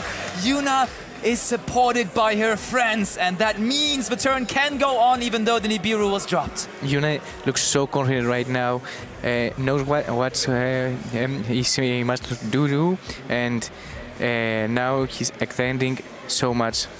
Yep, it's crazy. I never thought that Nibiru, the primal being, was considered to be a low-impact hand trap, because those low-impact cards, sometimes they can stop the turn, but most of the time they really, really don't if you have a decent hand in the deck. And look at this, you have used Infinite Impermanence, you have used Nibiru, the primal being. What more can you do against the deck? Because the combo just keeps going. And I mean, let's face it, Tom Luca actually found a really good spot to use the Nibiru, because he made sure when Yuna was setting the GWC, before it would be on the field, the Nibiru was there, so there was no Malice monster on the field, so the GWC for that very moment could not be activated, but Yuna didn't care and just kept on going. Now the Link Spider, as you were saying, turning one of those tokens into a Cyber's monster instead, and that could be now, yep, Cyber's Wicked. Yuna does not care about those two cards and just keeps on rolling. Some years ago in Perma, Nibiru was a very good combo in order to stop your opponent, but now we can see that Malice can play very good against this combination of hand traps. Yeah, especially because sometimes then the Nibiru was used differently. You would wait for the entire combo to play out, activate it, and then negate the card that stops the Nibiru.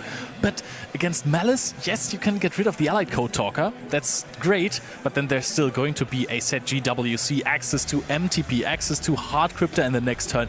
The layering of those interruptions is just absolutely crazy. Now we discard the Fuwalos. It always feels great if you're going first to discard those cards, because they become absolutely useless if you have cards on your field while they're absolute menaces. But I mean, if we wouldn't have mentioned it to the audience that both of them are on their first feature match, Yuna is so incredibly calm and collected here, right? It doesn't bother her at all. She's just going through the motions, playing through those things like it's nothing, and is still very much in the process of building a field that will be very, very, very tough to overcome for Tom Luca. And one thing worth mentioning, the Nibiru is now on the field of Tom Luca's side. That's good, but also bad for his deck, because his most powerful card going second arguably is X-Ryzeal, and that card cannot really use its effect when summoned with Nibiru on the field.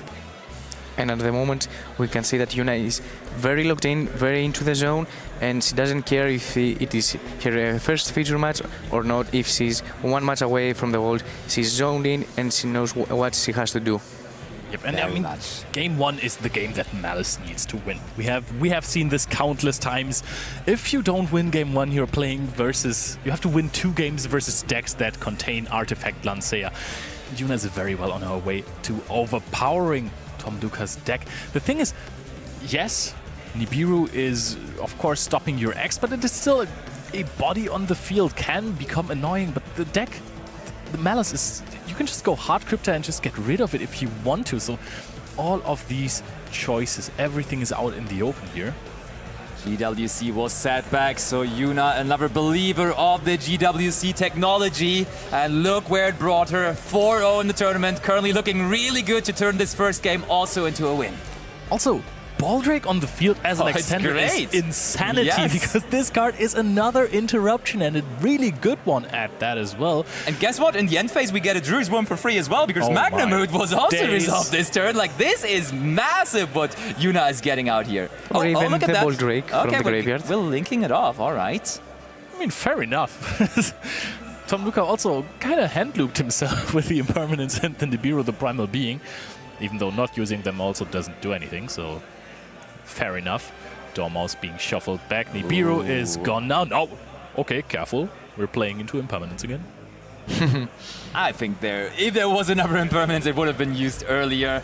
But for sure now, the field at least free for Tom Luca to possibly profit off of that extra Icy we were talking about. But I don't think that's the biggest concern for Yuna right now. Her field is just good enough to handle an extra Icy, I feel like. Might be the case. Just one more thing that you have mentioned earlier in the broadcast. Jessicat is insane. You immediately need to use your Infinite Impermanence on it. Yeah. Even though arguably you kind of want to Impermanence the first thing that happens against Malice.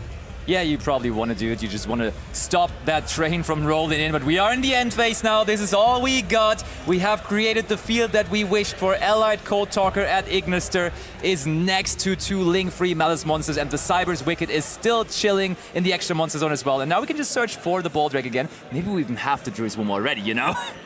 Possibly. And I know that Yuna's field might be a little odd to someone, but she has done an extremely good work having the Wicked on the extra monster zone to protect both Allied Code Talker and the Crypter from Detonator. That's true, okay. Oh, Sword Ryziel, some people would consider as one of the weaker starts for the Ryziel deck, because it has to be even normal summoned here. Immediately Ash Blossom and Joyous Spring answers that, so Yuna does not only have a great field, but also has things to back it up. But Tom actually has more follow-up. I was almost expecting a scoop here. Immediately Talents is being activated. We have the Allied Code Talker immediately used here, tributing Red Ransom. Not a tribute that hurts you too much on the side of Yuna. Tom is now contemplating what can you do? Packs it up! Yuna wins game 1 with the Malice strategy playing.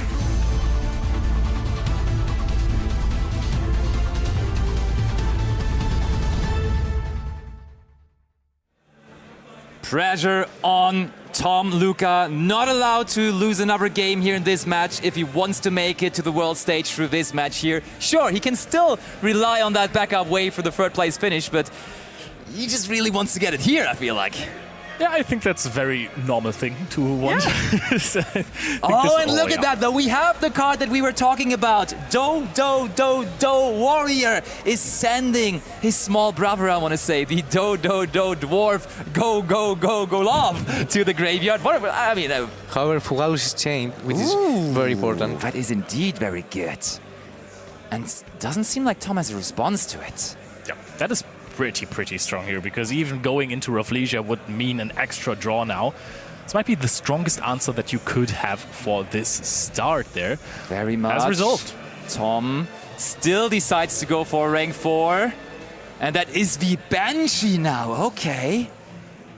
Infernal Flame Banshee instead of Rafflesia. Uses the effect, trying to grab something from the deck, but will not be successful because Infinite Impermanence is there to stop it. Oh, what are we having here? Somebody else want to try on these? I'm pretty bad at pronouncing them, so this is Onomatopera. This one is actually easier than the other ones, to be honest. But this one will, for Tom, search not for 1, but for 2 cards right away here. It's one of those cards that you really want to have an Ash Blossom Enjoy Spring for. Just like Melody of the Awakening Dragon. back in the day, but I think that arguably you can do more with this card. Yeah. And I mean, we already went through the Dododo stuff, and we had some Gaga in there as well, but now it's time to also have Zubaba Bancho Gaga Coach. And we are revealing Gaga Cowboy from our action deck for that to special summon it out. Tom Luca really showing us. Yeah. Showing us that, oh, he's really using all of those new cards. It's not just a Ryzy deck packing a couple of those Onomad cards, it's really a big Onomad package, as now the next card from that package is following in right after as well.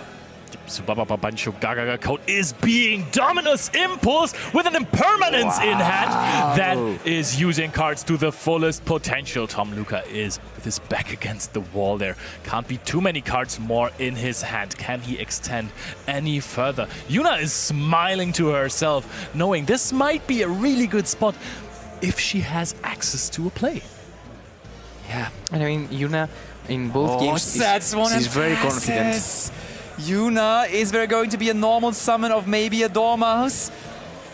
And the Unchained! Yuna has qualified to the World Championship with her beloved Malice deck! What a way to introduce herself to the big...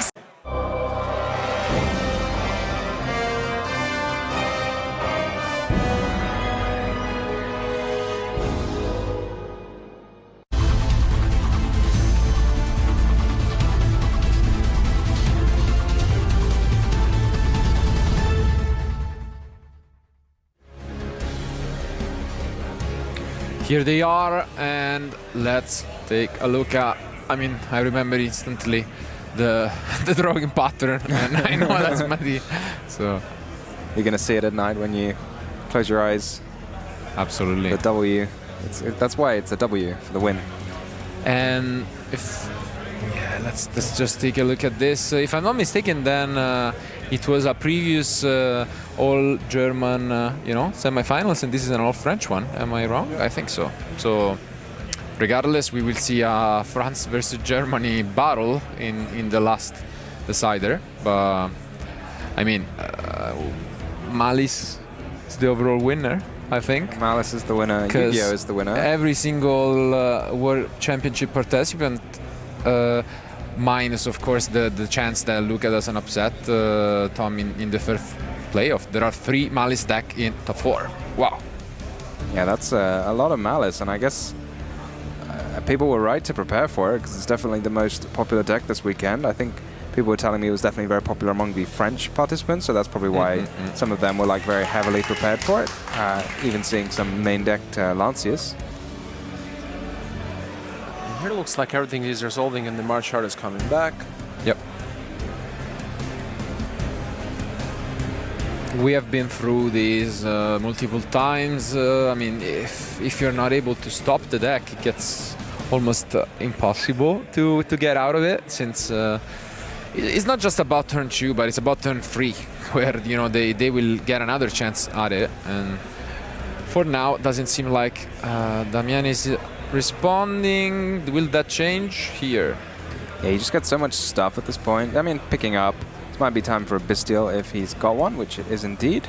Yep. So here comes Saranir.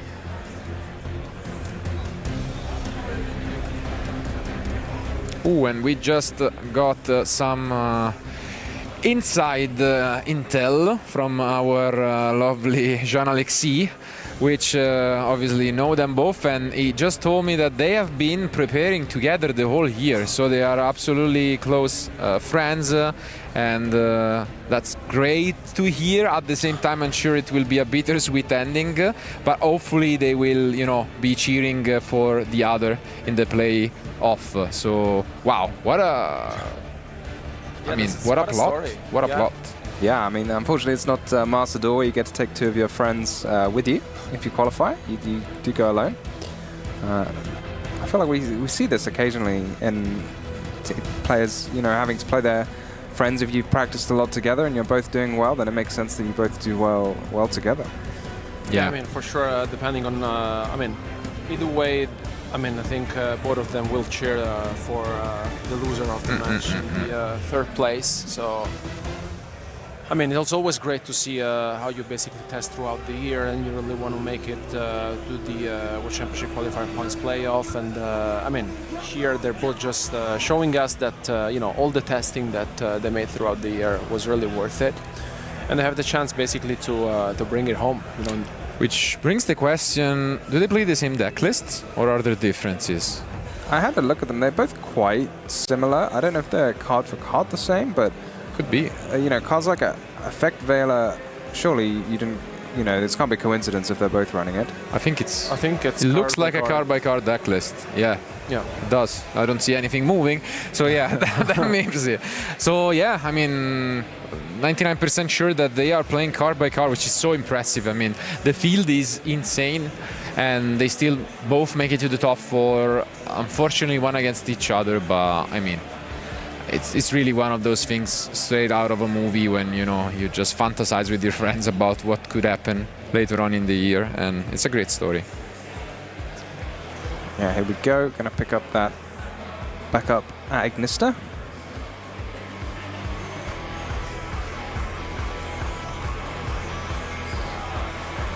Such a powerful new addition to the Malice deck, allowing you to use Cyber's Wicked.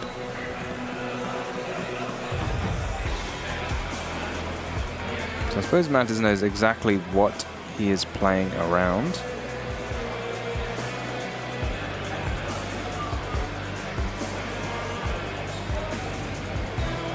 It's just amazing how many cards you can be holding onto, that's the, as well as doing everything else. You just start your turn by banishing a March Hare to draw 2. I mean, in terms of consistency, the deck is incredible. We have seen it also in the previous matches, and I think it's maybe one of the main reasons why we may see a lot of duelists bring it at the main event during the weekend. Yeah, I mean, we have already mentioned it. It's surely inspiring for them to look at this event, given obviously some differences, but Malice is dominating. So here comes that GWC. I think most players have been running it this weekend. There was a big discussion, I think, as to whether you still needed to run it. Now you had all the other tools available to you, and I feel like for a brief period of time everyone had decided not to run it, but now everyone's decided to put it back in again. Yeah, but I think it makes a lot of sense because it opens up so many different options and plays, and I think the card is a very nice addition, no? And I mean, I don't really see why you should not be playing that, or maybe they just switch the approach for the weekend, but... And that's it. Yeah, I mean... Wow, we don't even draw. Wow, that's... I mean... Do you think if you're French, you would like to go to the World Championships in Paris, or do you think you'd like to take the chance to, fly across the world and go somewhere else? I mean, I think you don't get the privilege of choosing. When you go to the World Championship, it can be one in a lifetime opportunity, so I'm glad you take it wherever it is. But yeah, I'm sure everyone would love to, have a flight to Japan or to the US, given the option. But here comes Gold Sarcophagus, the card that sent Yuna to Paris in the previous match.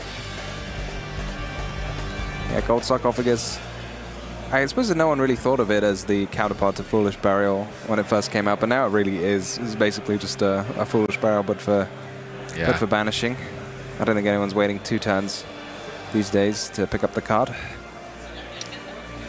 Definitely not. It saw some usage a few years ago already, in Despia, but Malice took it even more to the next level. And here comes the first piece of interruption, possibly making Impulse even better. Are we going to see a Chessy Cat banish? Yes, we are. Shuffling the deck. Normally an indication you're about to draw some cards. Oh, and here we go. This is absolutely premium for Damien. And yeah, of course, no Lancia was there, and yeah, this is absurd.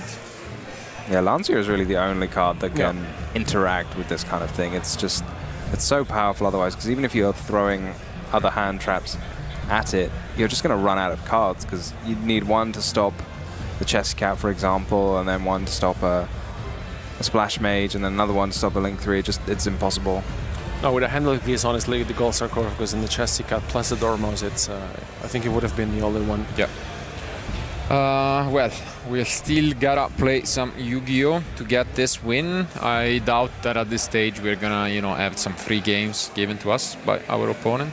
But I mean, Damien has all it takes to tie the score up. Are they playing Nibiru as well? I think they're playing 2. Yeah, they're both playing 2 in the main deck. Yeah. And we see the Vela and Vela being met there by GWC. Yeah, I mean, very tough. I think this is the thing with Vela. You kind of have to use it, but you also know that it can be hit this way.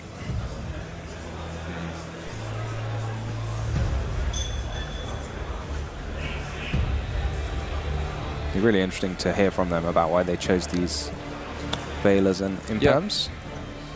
It's definitely a unique choice. Maybe they were inspired by people running Blue Eyes to pick those Velas back up. True. Is it any surprising we didn't see it before, the Vela? No, on Jessica. Yeah. Yeah, it's an interesting point, but maybe if it's his only interaction, fair, then you just have to keep it and hope. Because if you Vela Jessica, you know your opponent's next. Yeah, yeah. I don't know. It just always, brings back bad memories when you allow your opponent to draw so many extra cards that, Yeah, you're not wrong. It's one of those things, players. Now you kind of decide. You think, do I hold it? Do I just use it, or do I hold it for later? But then sometimes when you hold it for later, then it just kind of gets worse and worse and worse the longer you hold it, and you think, oh, why I let my opponent done all this? Maybe if I just used it, I would have done better. I guess especially given the fact that you have won the previous game, I feel like taking a little bit more of a gamble also makes sense. But I mean, now pretty much the thing is, how can we stop this? Again, Nibiru is the closest to having some sort of hope. If not, we might have a quick switch to game 3. Yeah, I don't see how he's going to stop this anymore, but let's see what he's got up his sleeve. Go Splash Mage. Do you think he's going to end with the Lullaby? I think that'll be interesting, yeah. I hope so. For sure, I hope so. Deal. Maybe Mats is waiting for Lullabies. He can give his opponent Lancia and then Nibiru. That's the plan.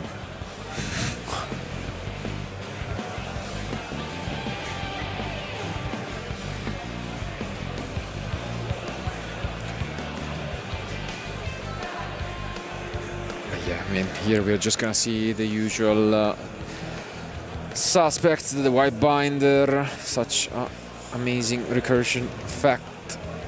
Yeah, White Binder really the card that ties the whole deck together. Coming back and then banishing everything else, resetting traps, and drawing cards. Really has everything in one package.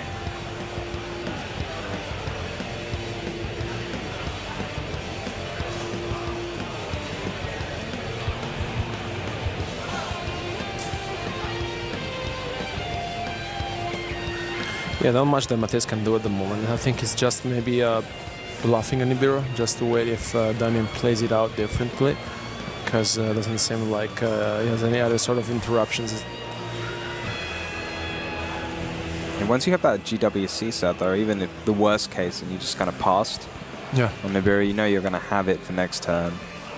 Have so many interruptions. Well, that's a beautiful... Ultimate Rare, yeah, that's great.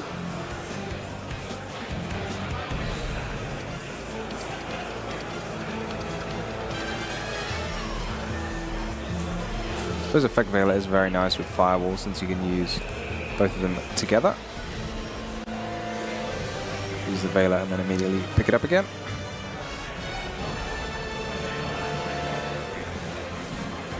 Gonna see White Binder pick up yet another card.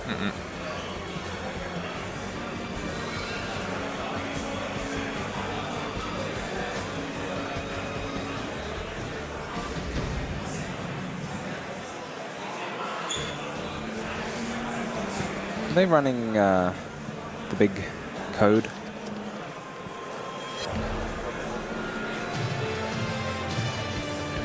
Ah. Nope. No? Okay. No. Yeah, I've seen players go back and forth on that. Yeah, Yuna, I mean, in the interview said that that's one of the key cards against Ryzel specifically. Apparently, they don't think it's necessary. Okay. Oh, going for the Crypto, not the Bomber Dragon. Just keeps going. Yep. And okay, here comes another piece of interruption from Mati. We did mention that, you know, banishing is usually not that great against Malice, but if they have already used their effects, then it suddenly becomes quite valuable, and that is the case for this Dread Swarm, trying to slow things down.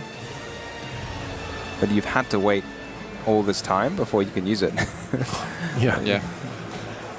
Yeah, Matisse is just left with 2 cards, and then Damien, I think it's pretty much done. Yeah.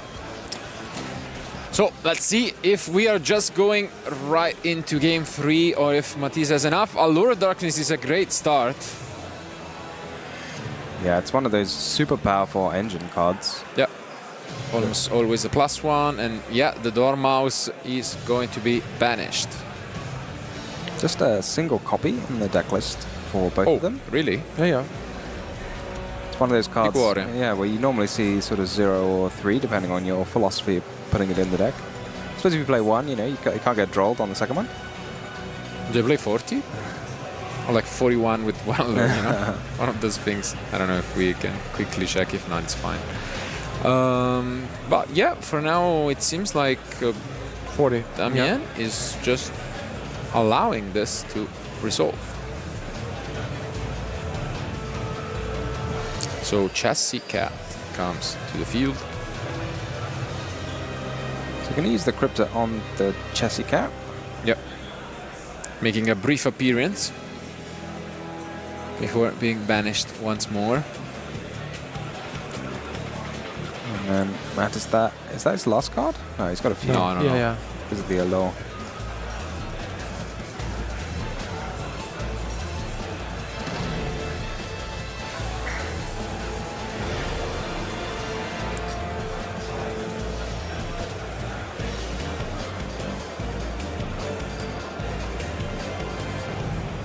See what he's going to put up, but I have a feeling that Damien's holding on to quite a lot. Yeah, because I mean, he had access to everything pretty much. So I suppose you know probably that there are Effect Veilers and Ghost Sisters and all this. But here comes Boldrake, attempting to banish the White Rabbit. Oh, that's 6 cards in Damien's hand.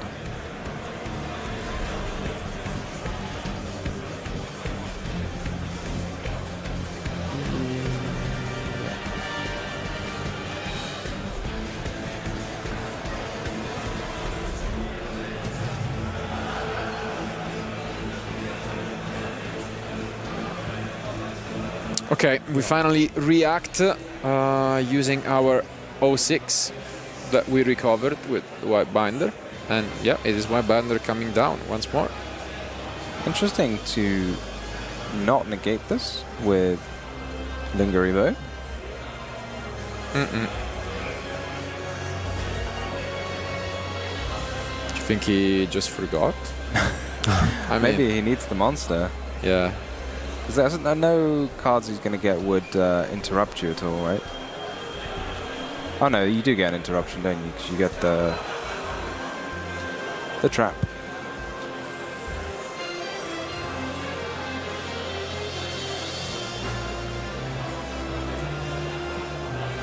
But yeah, now they're gonna exchange plays back and forth because we do get to banish a couple cards, and let's see. Well, this does get you so much stuff, doesn't it? But then I guess you can always just negate MTP with Linker Revote anyway. So maybe that's the plan. You just say, I'm just going to negate MTP and then see if you have any more interruptions in hand.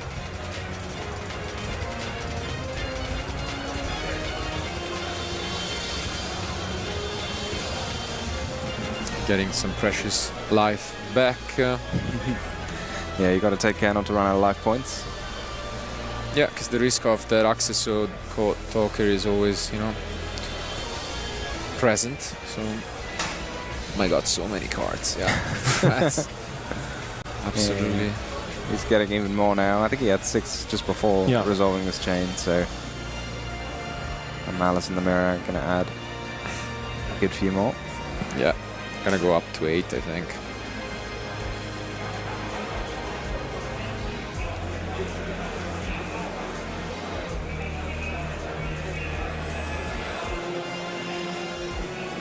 Still after all this, eventually get the MCP.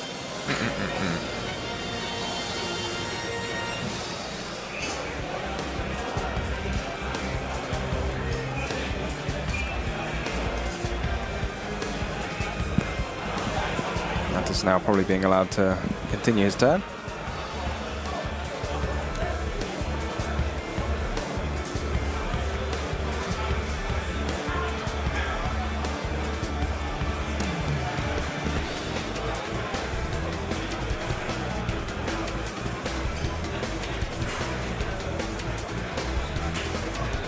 There goes Splash Mage.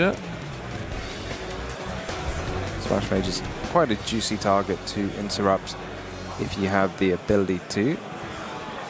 MTP presumably will get hit by the Linguri though. But yeah, we still banish.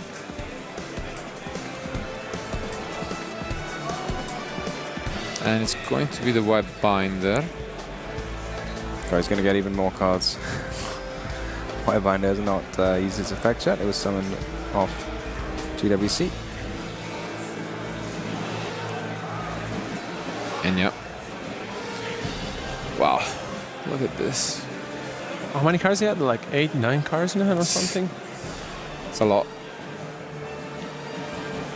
And I mean... And there's a Ghost Ogre. Yeah, okay. This is more of a reason why I guess if you played in this kind of way, all of those, you know, Bailers, Ogre become just better because you can draw into them and then have additional interruptions.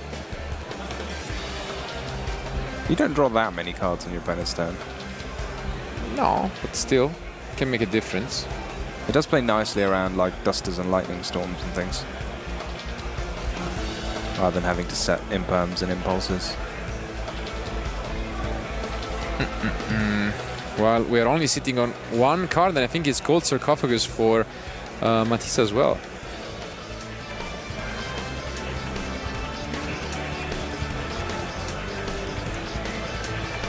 And here comes the Charmer. But yeah. Yeah, no, it was. Yeah, and after a quick recognition on what was the luck already, Matisse picks up his cards at that.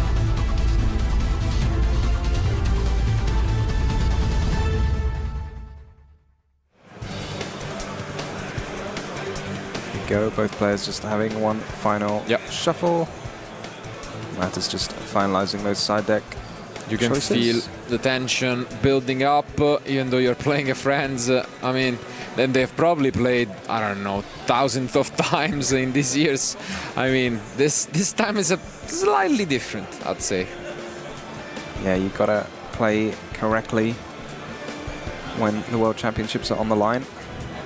And yeah, you can see Damon taking a big side. And we'll see moments away from going to the World Championship, and I think having a pretty much relaxing weekend for the rest of this event. But let's see.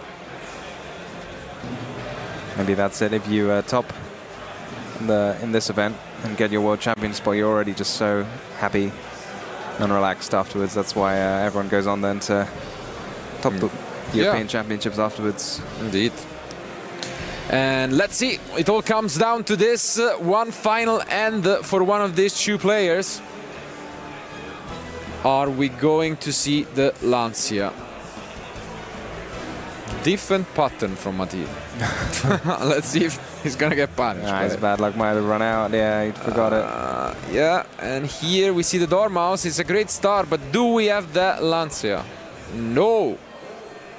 Lancia free zone once again. And also no Valor on impermanence on it. Do we see anything here? No. Wow. Okay. That's rough. So here comes GWC.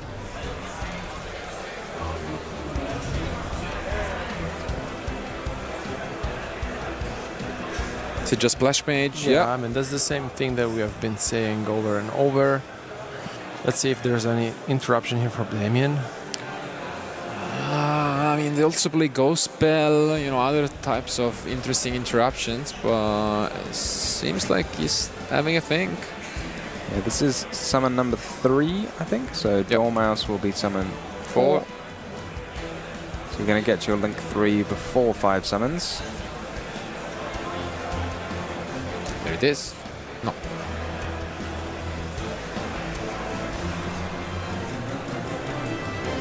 It's exactly 5th, no?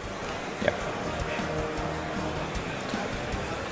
And I mean, is it really just engine heavy and from Damien? Seems like he's thinking about doing something, but I think he may be like, if he's holding Anibiro, he's just thinking where and when to stop other plays from his opponent. yeah, I'm trying to take a look at it, but not really allowing us. If you know that neither of you are running Akko Torka, then you can just hold Nibiru for as long as you want. I'm not sure it's ideal, but it's something to consider. Yeah. It's never going to be negated. Ooh, but there was the Ghost Spell. Interesting. Why not? Yep. Really interesting that he chose to use it there rather than earlier on the Splash Mage. Yeah. What do you think of it? I guess. Yeah, I mean, it's very interesting because at that point the 06 didn't have a Malice on field to be used. Yeah, I mean, to me it kind of makes sense if you use it earlier and then you just kind of make them have something else, whereas this way, you know, no other cards have been shown from Matters, and the Ghost Spell just seems somewhat ineffective. Indeed.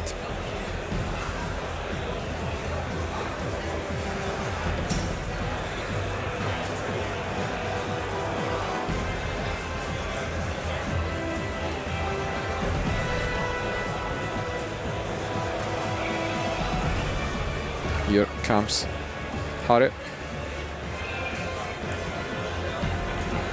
Banishing the Dormouse.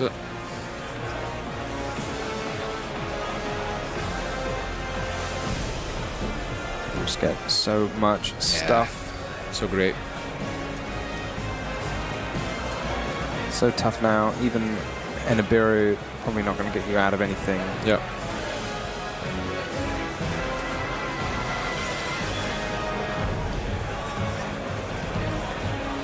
How many times have we actually seen the Malice deck lose going first? Because I can't remember any game today. I'm struggling to think of it. Yeah.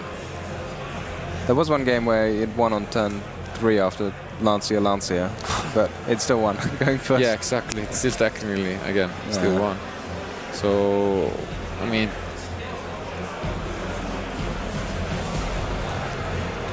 this is a big consideration, and it seems like there will be that Nibiru from Damien trying his best. This might just be the last piece of interruption available. Is it really going to do anything? We were a bit skeptic about it, but yeah, because we know that the Link Spider comes down, and then we have the backup comes down, and it just keeps on going. You're going to get 4 monsters on the field in just a second. There it is. And yeah, body language surely isn't reassuring for Damien, who's locked in, but might just be out of options now.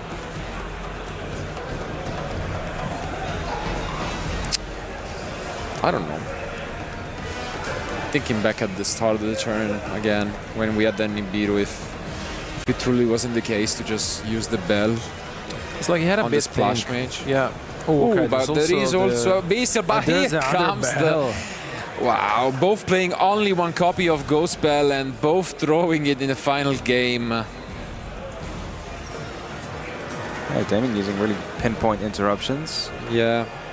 Because he had the Bestial as well with the Splash Mage. He didn't want to use a Bestial or the Bell. He was just like, whatever. Use your summon what you want, I'm fine.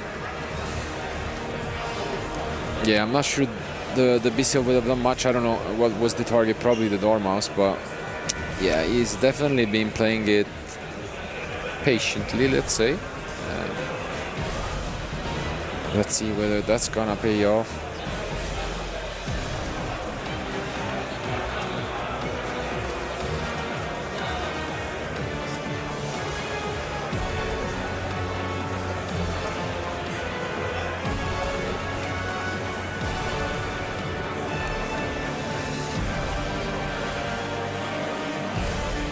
Find out punishing the Ghost Bell.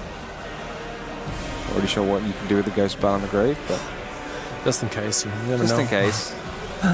Can't think of anything, to be honest. No, not really, but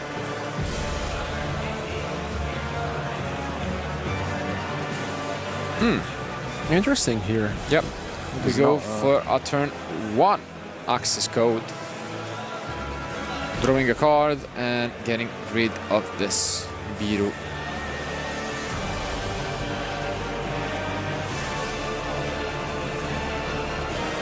Lullaby. Lullaby. He's already paid too many life points, I think.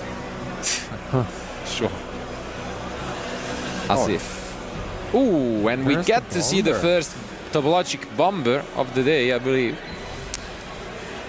Bomberone. It was very inefficient in terms of link levels, isn't it? You're using a 3 and a 4 to make a 4, but why not? 3 plus 4 equals 4? Exactly. And that's it.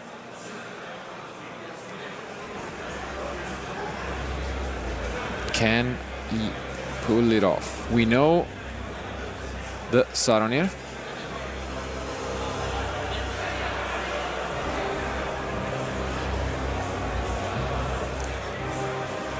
I feel like this is the first time on a European stream we're seeing this Bomber Dragon in action. I was surprised to see the chassis cut actually be allowed to activate the effect, but I guess we use this impermanence. And yeah, this is gonna be quite annoying. It was very odd to be banishing. You're destroying all of your own cards.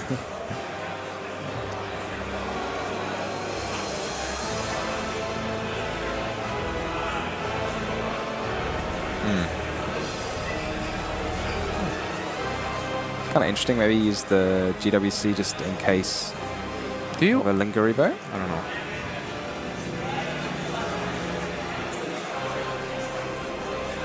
Do you think it was needed to use the? I mean, you know that there is a Bisa, but like doing just the impermanence first. Couldn't you just use the bomber and then when they use the Saronir to bring back the chassis cat, you can keep the impermanence there? Now that does make sense to me, but I guess if you know your opponent has a Bestial, maybe you just think... Yeah, I mean, it doesn't matter much, I guess, but just to keep some information. Yeah, it seems like holding it because I mean, for later might as well. It's true that you know, but they don't know that you have the impermanence, so they're still going to commit into it, I guess. But yeah, here is exactly what's going to happen, but I mean, we have already used the on-field effect of Chassis Cat. There is that.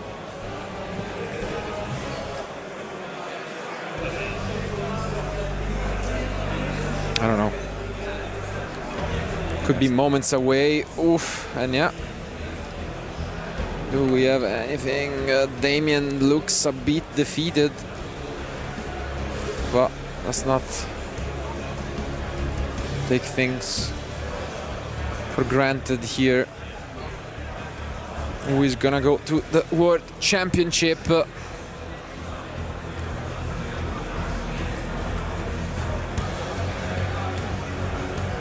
I Does he have another bestial here, or because? Yeah, it's rough. I think it's 2 monsters regardless in Enma. I can't quite figure out what they are. Once you've already used your normal summon in Malice, it gets it's tough. going to be quite tough because the Chessy Cat is now banished, so you couldn't summon a March Hare, for example. The only real ways to get a Malice back into play would be Field Spell or Gold Sock. And there goes Magnamut, which must have been the card drawn for turn, I'm assuming. So, oof. And yeah, there goes the handshake. Wow. I mean,